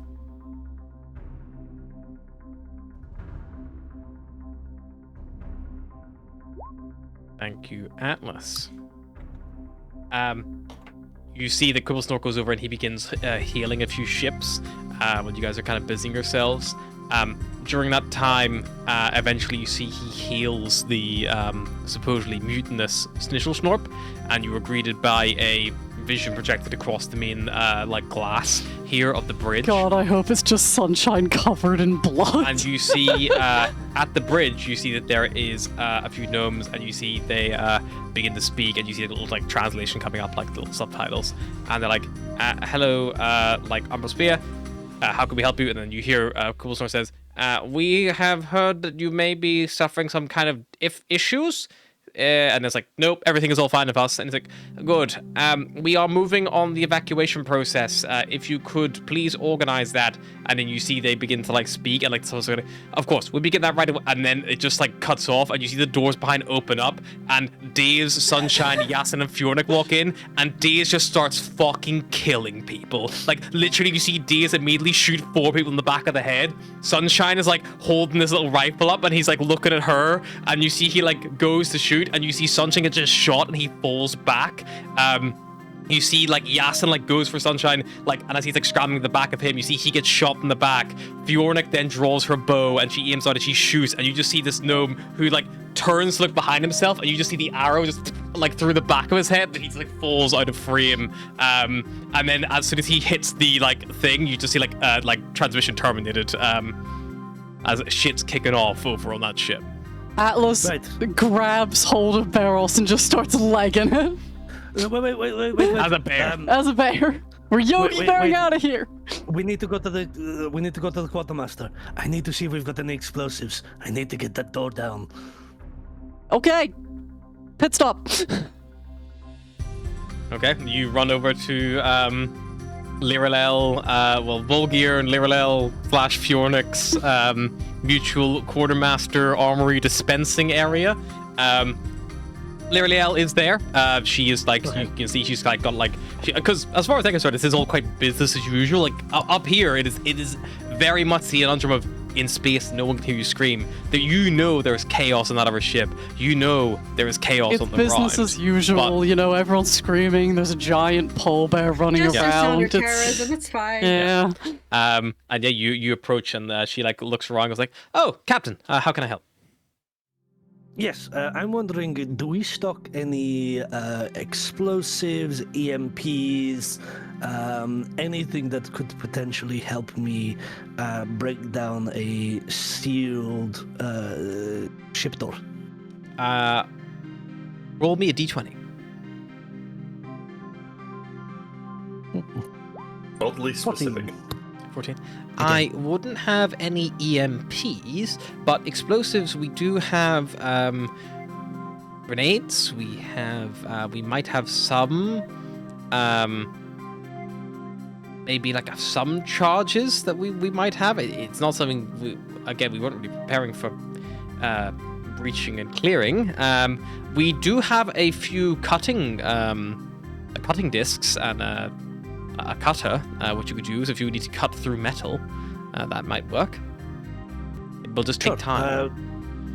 We don't have time. There are people dying on that ship. Okay. Pass me the grenades. Okay. She gives you 2 bandoliers of grenades. There is 6 on each bandolier. And if you want to just note down, you've 2 bandoliers of grenades. Is this all we've got? Yes, that is. Normally, most people only get 1 at a time. Right, fine. We don't have a big security force. You guys are, again, we're a specialist unit. We're outfitted as such. It'll do. Let's go. Right. All right. Just a note. Next time we're on the ship, more grenades. I will let Volgia know. If you want things to explode, we've got a kobold. You got an explosive specialist on this one. Dude, Fizz is on board the I'm ship. just saying. If you want things to explode, we have a kobold.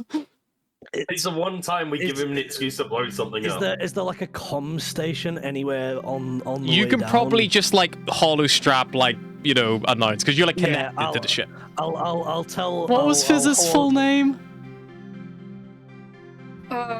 It was something stupid.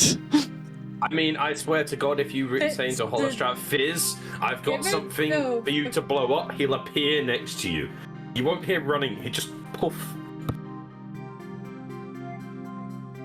He'll come out of a vent.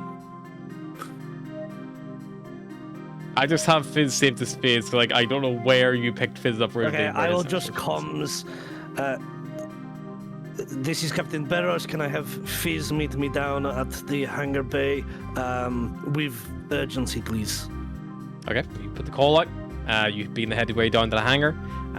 When you get there, you see Fizz has already has beaten you there, probably because he already works. He's like lower decks already, and you see he's got his big goggles on, and he's like, Fuck, how did Fizz talk? I can't fuck. It's been so long since he's spoken to Fizz. I think he was Hey, kind boss, I did. Hey, boss, what do you want? Hey, was he kind of like this? Fizz is this now. This is Fizz. Captain, what can I do? We need you to blow something up. Come with us. Say I throw him no a- more. I I need to throw- go I to my throw him a bedroom. bundle. Okay, Oh god. He runs off.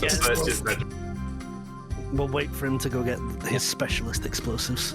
3 minutes go by, and a vent opens up, and he just appears. And he's got a backpack like as big as he is. He's just like dragging it behind himself. I will pick up the backpack to help him. Make me maneuver make an slide. athletics check. Sure. 15. Eros, this backpack's about 150 pounds. I will. I can take it on the bear. I will carry it to the ship, put Yeah. it down. Yeah. I will get ourselves into a shuttle, and I will shuttle over to. Doors slide open. You begin flying your way out of the Umbral Spear in the direction of the Gnomish flagship. Fizz will look at you and be like, what are you blowing up? We blowing up a ship? We blowing up a person?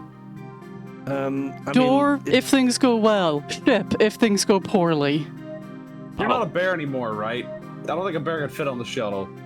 Probably a bit of a squeeze. There's like 3 or 4 of them. Yeah. It's just, you know, Because you didn't take Saparna. we didn't take Saparna, so it's just him, me, and a kobold. Yeah. So I'm a bear. He's on for the as long seat. as I The would bear like to be. taking up most of the passenger space, and then Fizz is small. I can be a bear we for know what- 13 hours if I Fizz is on wanna. the bear. Actually, I can't. I think it's half your level. I think we can all agree we know what Fizz spent his money that we gave him on. Explosives. Fizz takes out from the backpack first a vest, which is just rigged with different bits of plastic explosive, and then looks at the bear, and then goes, "I think that she's a little bit big to wear this," so that he puts the vest back in. I gotta have to improvise. I can probably attach it to the floor.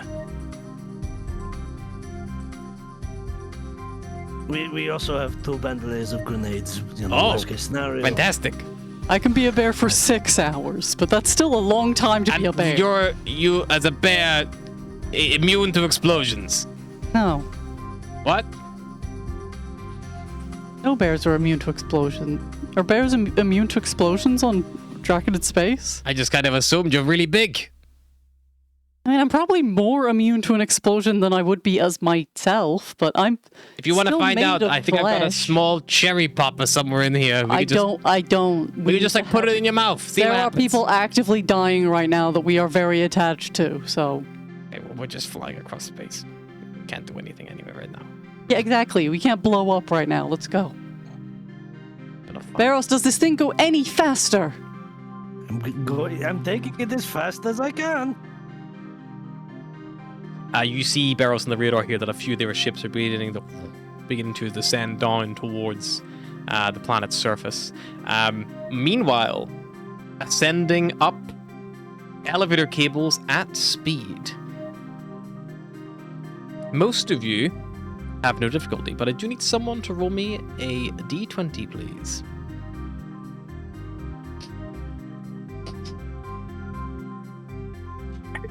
You could do Go it, on, Mary. there. No, our rules Oh, are shit. No, we already rolled d20s. You can roll this one. I mean, maybe you used up all your bad d20s that killed Yasin and Fjornik. It was Sunshine and Yasin, actually.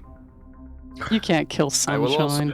also point out the last 3 d20s I've rolled have been like an 18, a 15, and a 20. You're on a good luck streak. You're on a good luck streak. Keep it going. Keep it going. He froze. He froze.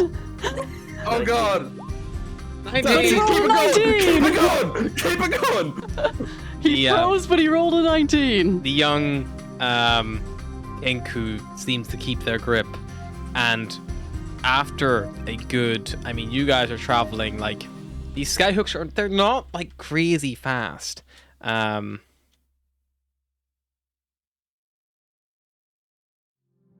Doodle-doo, doodle-doo.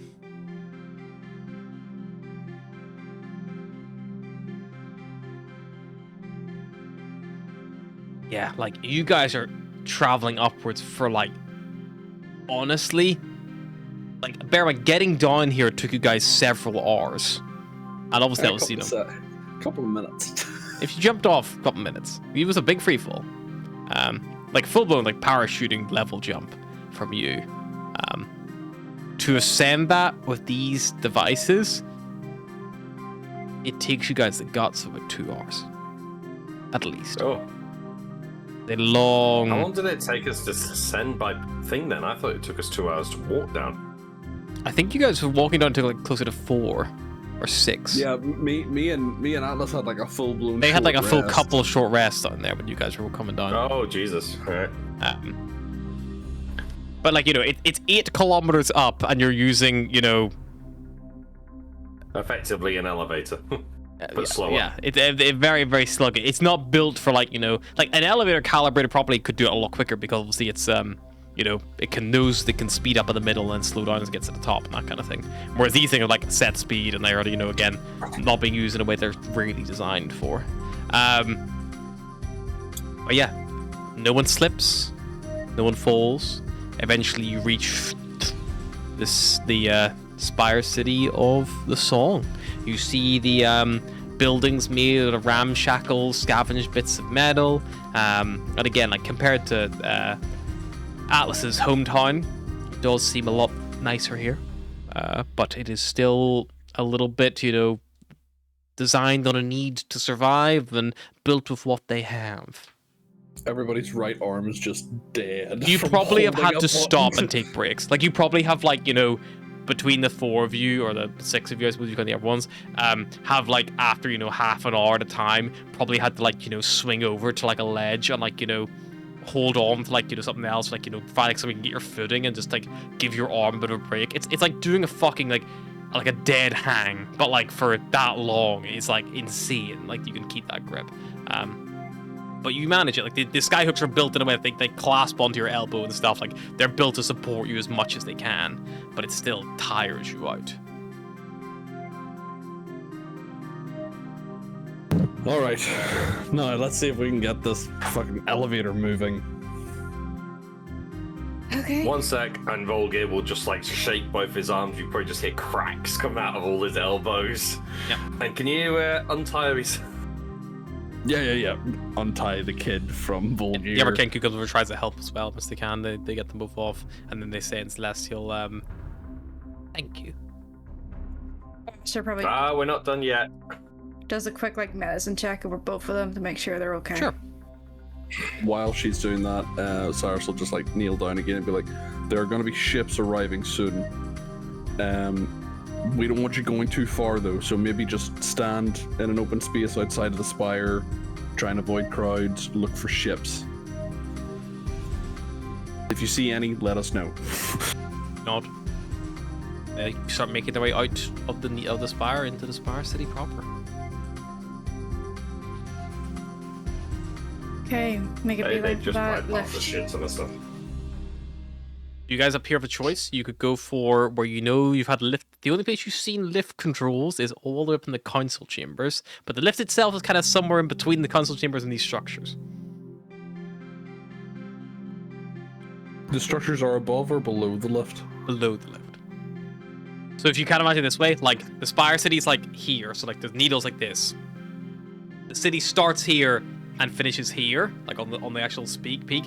The council chambers are up here, and then there's buildings like layered up on the inside of the spire as well as on the outside, and they've like cut holes in the sides to allow these like discs to all have like a through access. So there's like these big gantries with like buildings built up the side of them. They're like splined off the fucking walls and stuff, and splined off each other. And the lift is gonna, if the lift moves, it is gonna just plow through them potentially, which can either damage. It's definitely gonna damage something. I say we go up floor by floor, check to make sure that the buildings or structures are evacuated, and if they are, great, we'll activate the lift. Okay, but Ashley like looks into her bag first and just hands Cyrus a warhammer. It's like, you might need that more than a sword. Ooh. Takes it. Well, do you have the axe? Who had the axe? Sunshine has the axe. Just seeing what I've actually got. I figured it'd be more useful with you than me. Can I steal that crowbar then? That you had a crowbar is crowbar. precious. How dare you? I do. You can't have it. Such honor. Hoarding all the demolition materials, demolition tools. Fine, you can do all the hard work then. I'll sit in the corner and point. True middle management. Okay, let's start moving.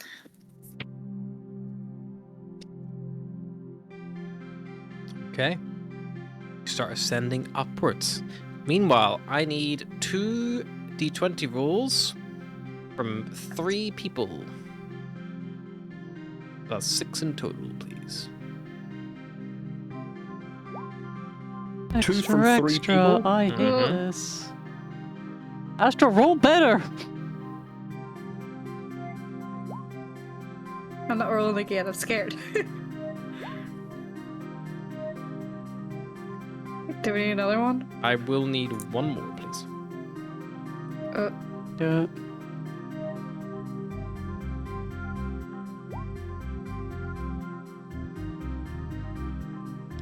I'm changing my dice. I love that that's still a thing on digital dice. It's like, look, I understand this is a don't care. random number generator, but no, we're not doing that. Okay. Meanwhile, up in the skies, Beros, Atlas the bear, and Fizz, you see before you the clockwork monstrosity that is the huge gnomish vessel of the Schnischel Schnorp. This like big, like flagship vessel, and it's massive. And you kind of like coast towards it. And then you see incoming hail from the Schnischel Schnorp as you get close. You see the guns like rotate towards you. Well, this is either going to be good or real bad. Answer the hail. You see projected on the screen Daze on the main monitor. You see behind her Yasin has like you can see the doors closed and like Yasin is like propped up against it. You see he's not moving. He's like being slumped up against the door.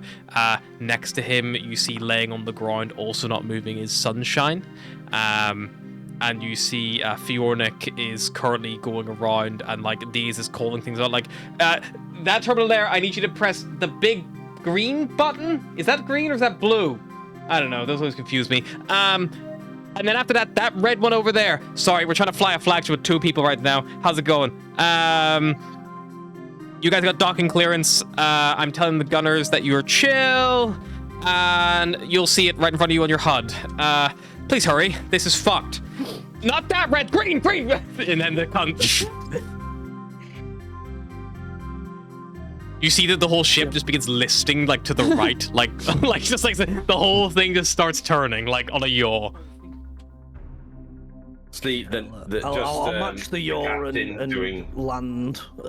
You see like a course plotted for you, and there's a side like hangar door that like you see the like glimmering of a shield come into existence as the bulkhead is like opened up and it's exposed to like the expanse, but obviously there's like a protective environmental shield like begins to be projected, and you like follow it in, and it keeps like trying to recalibrate because like the ship keeps moving erratically, so it keeps making you go like further over and down, and eventually you begin coasting it in. Make me a piloting check, Beros, to see how you do with this ship being piloted a little bit erratically by your the crew.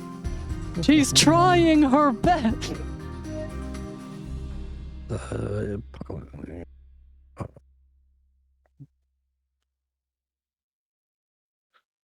Space vehicles. I think it's just. R.I.P. to those 3 nameless grunts we sent, though, right? Oh, yeah, they were anywhere to be seen. They didn't even make it to the ship. Oh, red shirt 1 through that 3. is 16. 16. You put the thing down.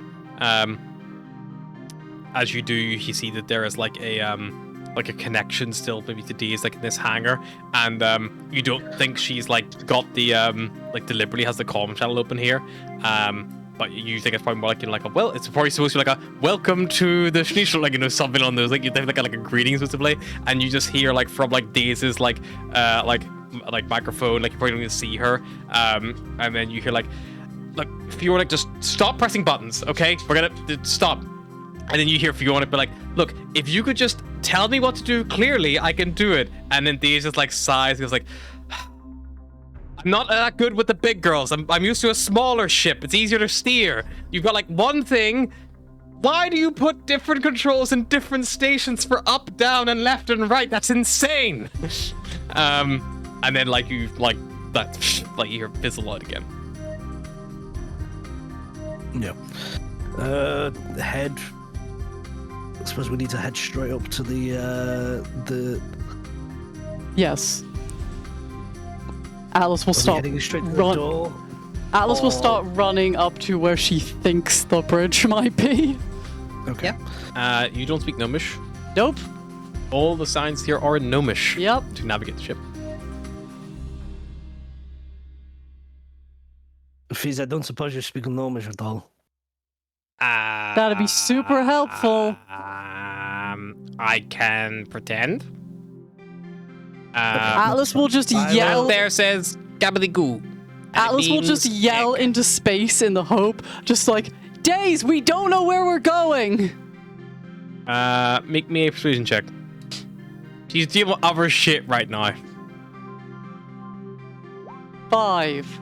If she did hear that, she did not have time or the effort to reply.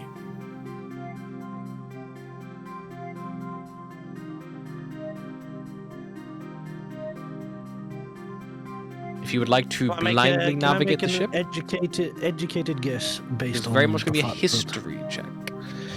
that Your understanding of ship design. Bear in mind, this is a ship I designed have by. proficiency in history. Can I help him with that? non-natural Have 20. we not been on this ship before because we had to deliver the ether flux to it? I believe you sent We sent them to deliver. the Days, Aether Flux. Sunshine, Yasin, if you want to deliver on your behalf, so you could go start the evacuation. Yeah, non-natural 20. No, natural 20, yeah. You make a good guess, bro. So you think that you can, like, you're like, right, engines obviously going to be in the back. Thinking of it from the external, the bridge here, it's one of two places. It's either the highest point or the frontmost point. Based on the lay of the land of like what you've seen on the console with Days, you think it's probably on the frontmost point of the ship. So you need to start heading towards the front, but the ship's getting narrower. So you can start working your way towards that direction.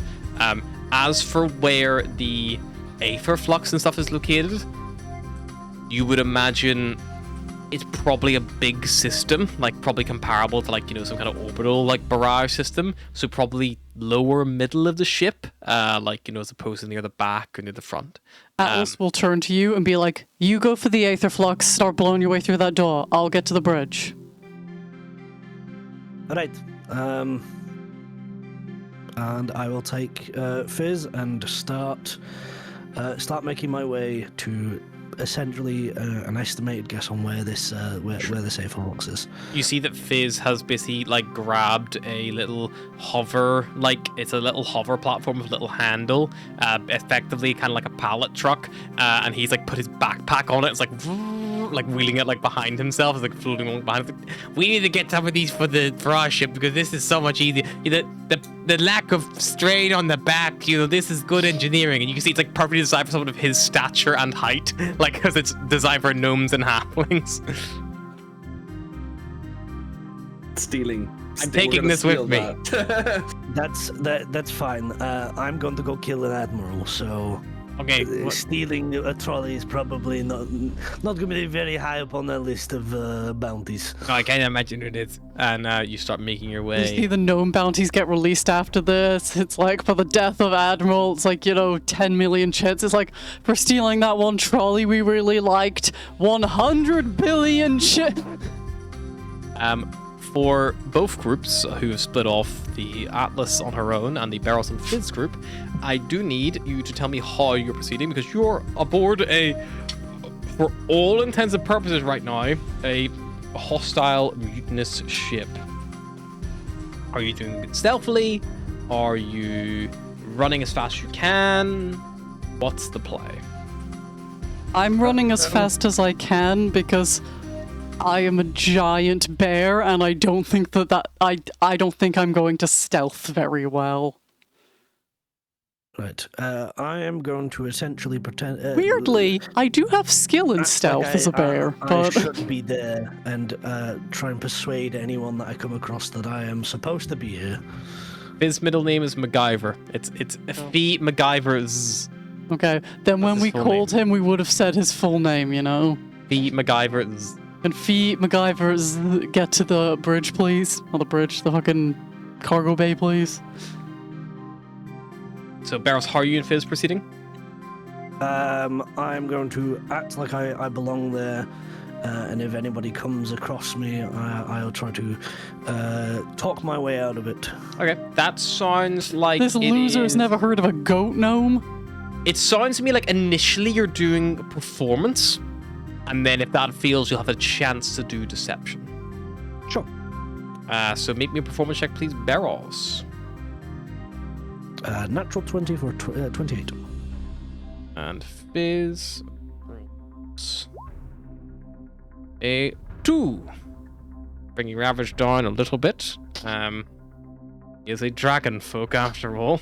I like the idea that you're like strolling along very casual and he's following you just going, wow, everyone just really thinks we're supposed to be here right now. It's wild. Wow, we're just getting away with it. As you are like trundling along. Eventually, Barros, there's like a group of 4 gnomes, and they, I'm probably like, you know, a halfling, like, you know, higher rank than them, all running along. You see them put their guns out, and you hear them like yelling in like a mixture of gnomish and halfling to each other. And they kind of like stop and like level their guns in your direction, and then they begin yelling something at you in gnomish. Listen, I don't know what you're saying to me, and I don't know why you raise your guns. I was asked by the Admiral to bring some equipment from my ship to help with whatever's going on. Make me a deception check at disadvantage.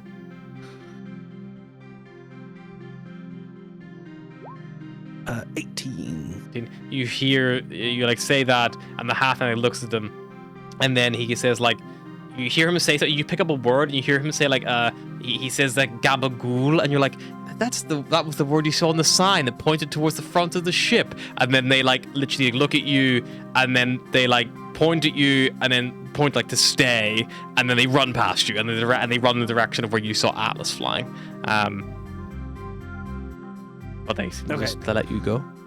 As they start running down, can I throw a grenade in that direction? Sure. Fizz will do. Seeing you do that, Fizz reaches in his backpack. He pulls out a satchel charge and he lobs it 20 feet. It explodes in a 10-foot radius. For your grenades, it's a dex save, but because they're standard grenades, I need to check what damage type they do and how much. I think it is force, but I just want to check how much. I love that Sylvie goes to bed when we start playing D&D, and then she just shows up in like the last 15 minutes just to hang out, you know? She's like, they're nearly done. Yeah, Barris, these are gift fragmentation grenades, so could you roll me 5d6 piercing damage, please? And Fizz does 3d8 fire damage for his fire satchel, so I'll roll that. And I will roll the... Pretty good. 18. Bonk. 18 plus 15. I'm gonna roll 2 saves. Do not fall. I don't even think it actually matters. That's gonna be a total of 30. Mary just turned to me and goes, everywhere we go, we just have to cause terrorism. We just or do we attack terrorism, guys. okay? Barros, think a we're the satchel lesser charge two and a evils. grenade both fly down the corridor. The satchel charge blows up first, and then the grenade blows up second, sending shrapnel Look, across they're trying to burning do bodies. terrorism on a whole planet. We're trying to do terrorism on one ship, you know? Barros, you see that all the gnomes, little lackeys, all go down, but that halfling, kind of like you know, sergeant or like team leader, he's still standing, and he whips round and looks at you and Fizz. Whoops. And he looks at Fizz reaching into this bag, and like, you know, as he's reaching for something else, and he points his gun at the 3 of you, bag included, and He points it at you, Barrow, so he's going to take a shot. And with a natural 2, you easily dodge out the way. You and Fizz will get a return. Yeah, I will take out my blaster. Yep. Aim at him. I will use my bonus action to steady aim, giving me advantage. For non-nat 20? Yep, roll the damage. Mm-hmm. 8. Can I get sneak attack on this? Because you have advantage, yes, I think you do. Where's my sneak attack? It'll be like 5d6 or something. I normally have a action attack.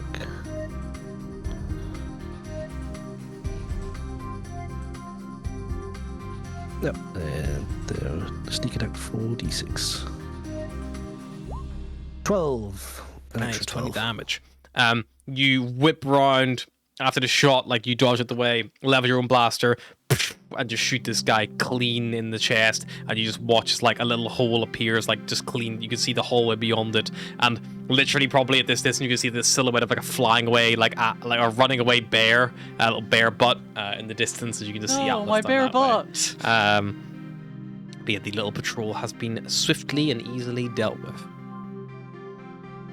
And carry on with my search for the ether. Perfect. Yeah, you start moving that way. Atlas the bear. Yeah. You charge down the hallway. I'm running. Full balls to the wall sprinting. Yep. Eventually blocking your path, you see standing there a mechanical man moves into the corridor, sees you. You literally watch as a little like light in the eye scans you, and then it just says in common, because it recognizes you're not an alien to the ship, and it says unauthorized life form detected. Advice: murder. And Okay, I don't stop when I see him. It lifts up both hands, like as if, like, you know, you think like a boxing stance, and then both the hands just pop off and fall to the ground, and you see 2 rotating, like, guns start spinning up, and it just starts. And since I was shooting the whole way, to avoid the damage, I need you to make me a dexterity saving throw as El Bear, as you rush this thing, try to close the distance. You are quite literally running. You're Oh, like World War One running at 3. the guns. Okay, you are going to be taking a healthy chunk of damage. Is it more than 64 damage? Because then I'm not a bear anymore. These are. That's not how wild shape works. This is a Warforged spray and pray, so it is 66. I don't remember how wild shape works in the new form, okay? I never use it. You stay as a bear until you no longer want to be bear. If Okay. you hit 0 as a bear, you fall unconscious and stop being bear. Okay. Yeah, there's no more temporary hit points. Basically. There's some temporary hit Oh no, points, isn't you there? you should still get like 30 odd. Oh. Yeah, There's sorry, temp- it's not temporary hit as- points, not. You don't just get bullet sponge on top of. Yeah, I get 30 Yeah. hit points as a bear, and Yeah. then my Atlas. So you take 22 points of piercing damage Okay. as this thing starts spraying you down as you run towards it. And then after that, you see the guns like overheat, and it needs to let them cool down. It is now your turn, Bear, and you close the distance. You get up in the melee. What do you want to do? Bear multi-attack. Go for it. Man made of metal. Look, I'm a bear right now, man. I don't have a ton of choices. That's fine.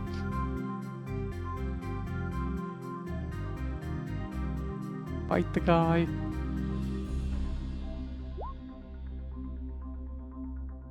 $16? 16. Yeah, you run up, take a chomp, and you pull away some of the metal around his arm, like his arms, and like begin like you see some of the metal like crack and like warp, and you kind of like wrench a little bit.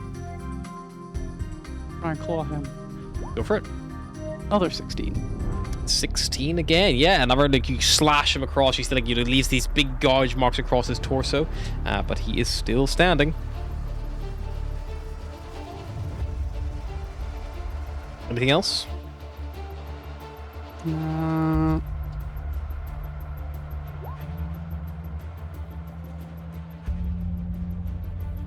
That's my action. I don't think bears get a bonus action. Sure.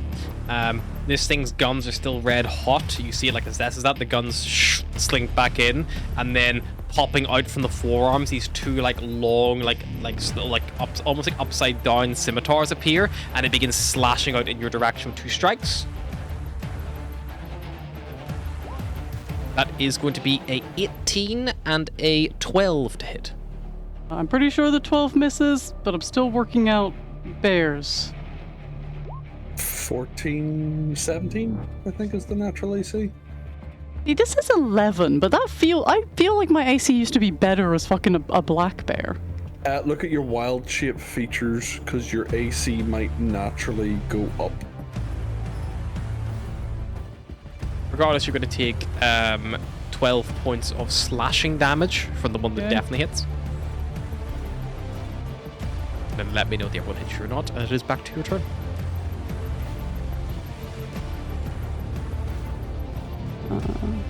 The other one does not hit. The other was 12. Other was 12, yeah. Guess I keep attacking it. Go for it.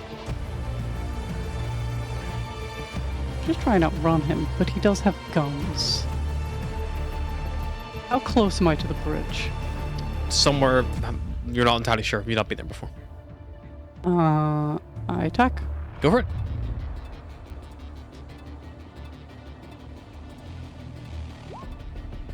Hits.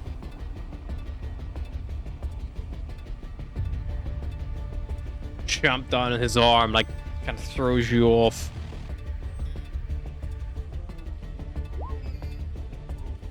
You go to bite down, it like brings these blades up, but like fights against your like head and throws you back. You watch as the guns, the metal cools back down, and they pop back out again. This might be how I die.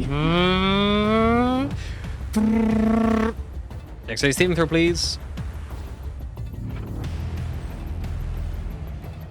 Come on, Atlas. Yeah, this is how I die. 19 piercing damage. This thing just riddles you with bullets. How's he looking? He's looking bloodied. It's your turn. I disengage and I run. Sure. You just break contact. You go to barrel past him. Gnomish-sized corridors. Medium-sized warforged. Large-sized bear.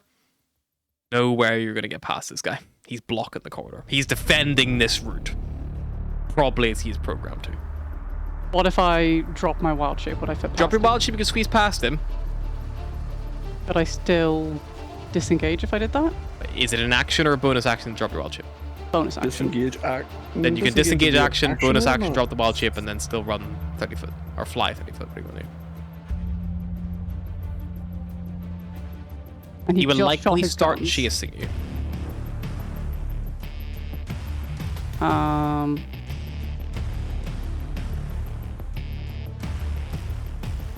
I would say, Atlas, you think if you could hit your bite and claw on this individual, you will probably But if I take them don't, down. he will get me. But if you because I don't, am he will get fucked. at least 2 attacks of you against with that sword, or if the gun cools down, he can never blast with that. Can you wild shape from wild shape? I think you can. Yes, you can. I think you might be able to do like healing spell as. That might be a circle of moon. That's a moon thing. Sorry. You can wild shape from wild shape, and you would still get the temporary, because it's every time you wild shape, you get temp. Can I wild shape into a black bear, a medium-sized bear? Yeah, you get a little bit small. You like shrink your form down a little bit. Yeah. Okay, I disengage. Yep. Disengage. Is it an action to wild shape or a bonus action? It used to be an action unless you're a moon druid. I think it's bonus action. I think it's unless bonus you're a druid. action. No, it's all bonus action. Yep, it's think- bonus action Cool. for So everyone. yes, you disengage your action, bonus action, I disengage shrink my action, down, I bonus and you action. blink around. And then I sprint 40 fucking feet. Okay, sprint 40 feet. Cool. His turn. Charges 30 foot towards you. You hear the spooling of the guns from behind, and he's gonna lay another onslaught in your direction. But he just shot me.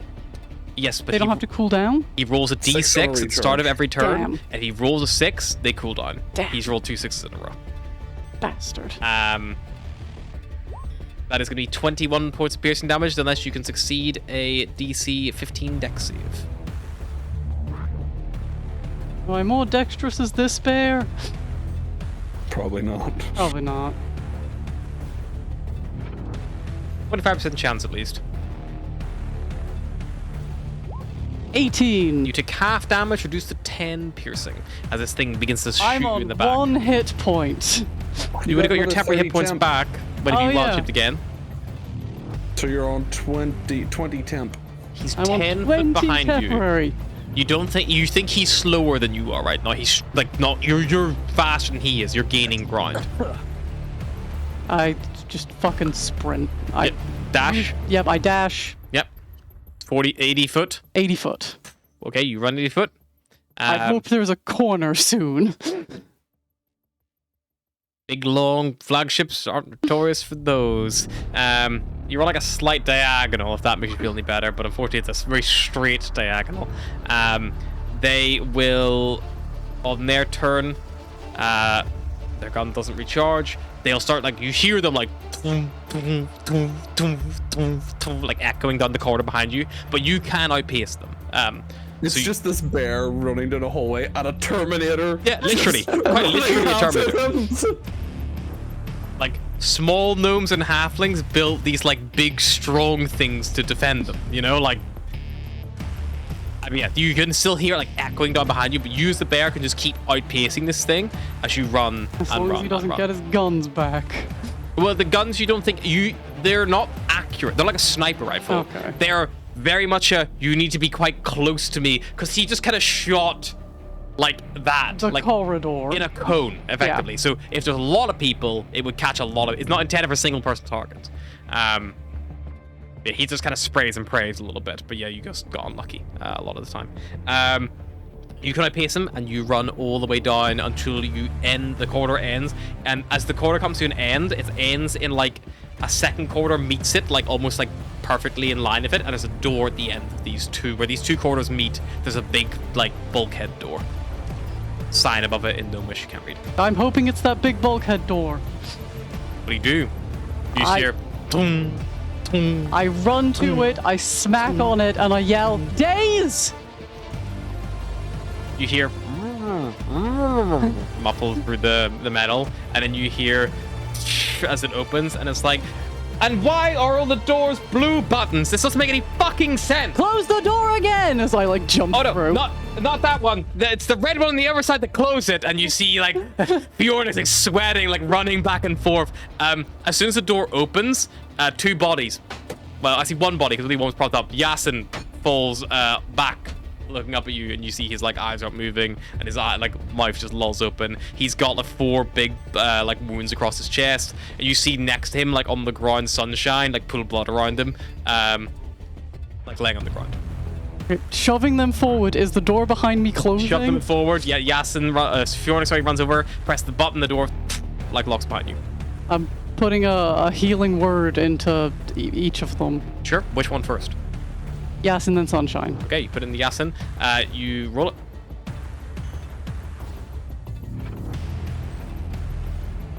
Eight. Yasin got 2 failures and 3 successes on his death saving throws. You heal him for 8 hit points. He. Ugh. Fucking hell. That metal man just came out of nowhere. Be good? Sunshine? And he like shakes the leg of I love the the idea of him turning, it's just the bear. yeah, he like looks at like he like starts shaking Sunshine's foot and like looks towards you. He's like, ah! It's me, it's me. Don't Don't kill our security officer. And then see him for Sunshine. Yep. Be a D4 or whatever the healing word is. 10 hit points. Gas it on Sunshine. Healing magic wash over him.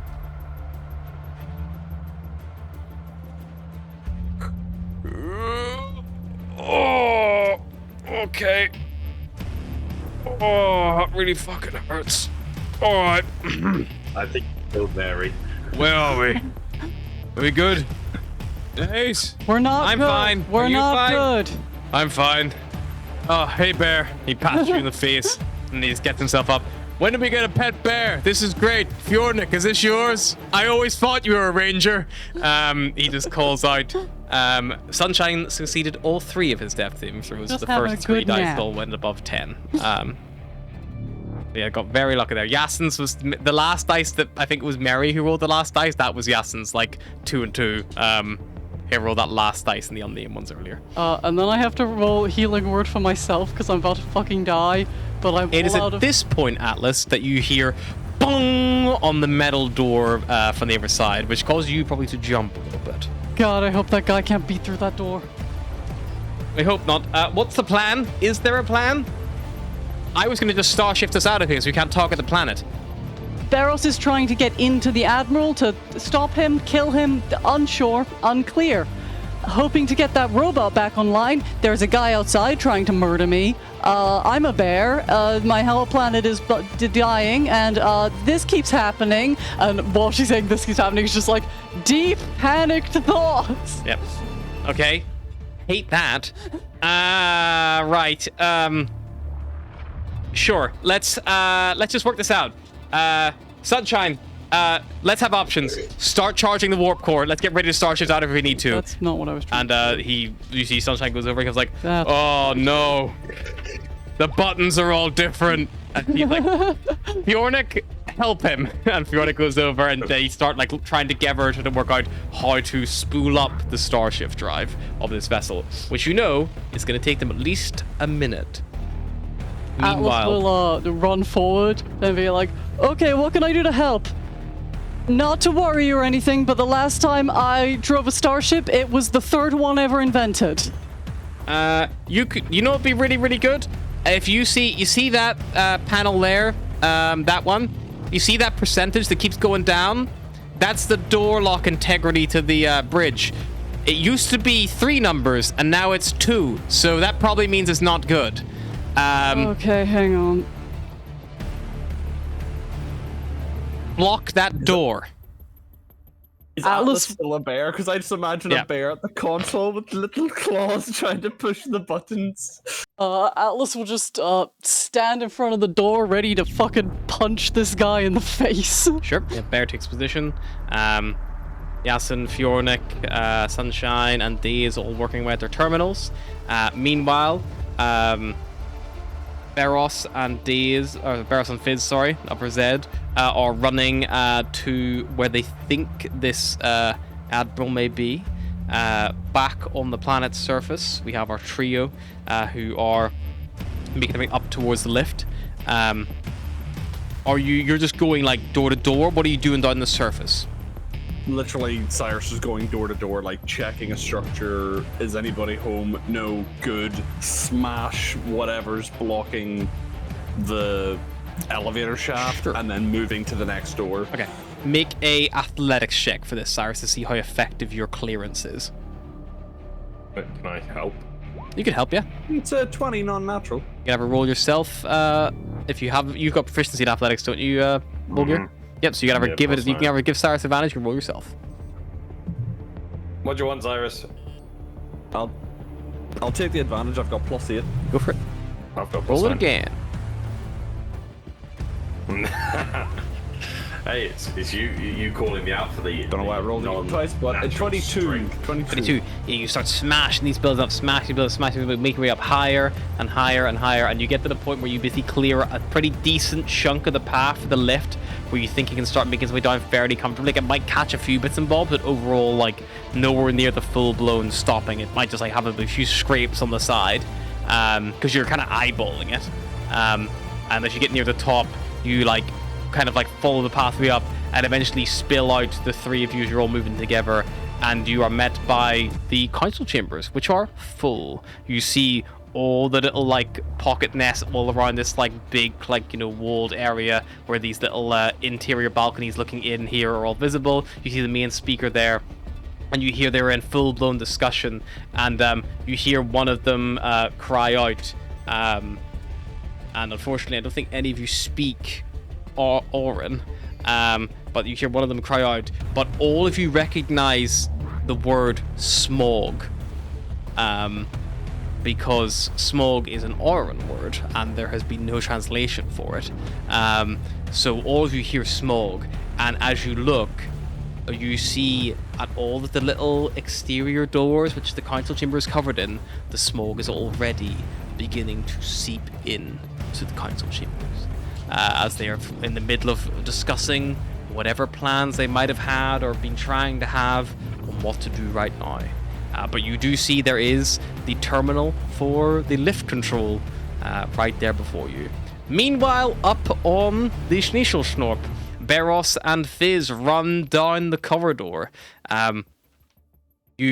You get to a doorway, Beros, and you see that it is like a locked door. You see like an interactive panel, and just as you're kind of like scrambling or looking for things, that's when Fizz just holds up a severed arm to you, and you see where probably just about where the elbow would be, just like splintered bits of like sinew and muscle tissue and shattered bone sticking out. He passes your direction, and on the arm is a hollow strap still on, and he goes like, "Try this." All right, I'll try that. Yep, you try it, boop boop, the door opens, and he goes like, "Great, give me my snack back." And you see he's just got blood all over his mouth. Don't eat all of it, we might need it again. Nah, it's fine. I'll go for the fingers next, and he turns it over. You go deeper into this area, and eventually you see a area that you have not seen before, Beros, but I have described to you once already. There is a glass, thick, like viewing area, 4 walls, metal floor and ceiling, and inside of which you can see this huge big central like column. You see the aether flux in there pulsing, these like little rings dancing around it, and you see working by a terminal. You see like wiping his brow, like big goggles on. You see the admiral like cracking on, and he doesn't even look up from his work. And you see that there's like projections on projected up on the actual screens, and you see Squall itself, and you see there is a unmoving autonome standing just by the door, just like all powered down, lights off. Right, I'm not giving this guy a choice. Let's strap the door, get in there. I'm going to move this gnome somewhere safe. We're going to need him if we want to get out of this alive. Give her all she's got, Captain. Give her all she's got. Heard.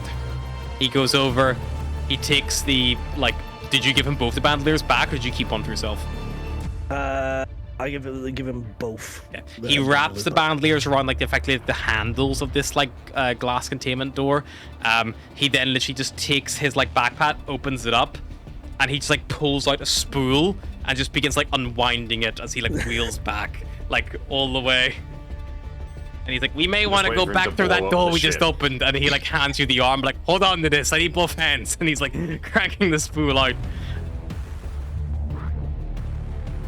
Right, ready when you are.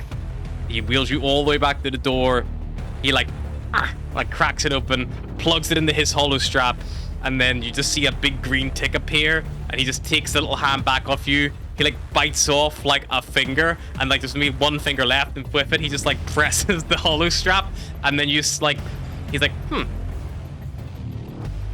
It isn't long fuse dynamite. That should just be an instant electrical pulse charge, and boom, just you hear this whole ship shakes, red, mer, just you hear alarms going off, and then he turns around, slaps the little door control with the wrist of the hollow strap, and the door opens up, and you see the glass is just fractal spider webbed from the center where the explosion's gone off, and you see there's a breach in the ceiling, the floor's been blown out in points, even some of the walls have been damaged, and you kind of see that the admiral has is looking up and looking your direction, and just narrows his eyes, and you see he looks at the door, and he just starts typing on this terminal faster and faster, trying to speed himself up. And that is where we're going to stop for tonight. Until next time, bye.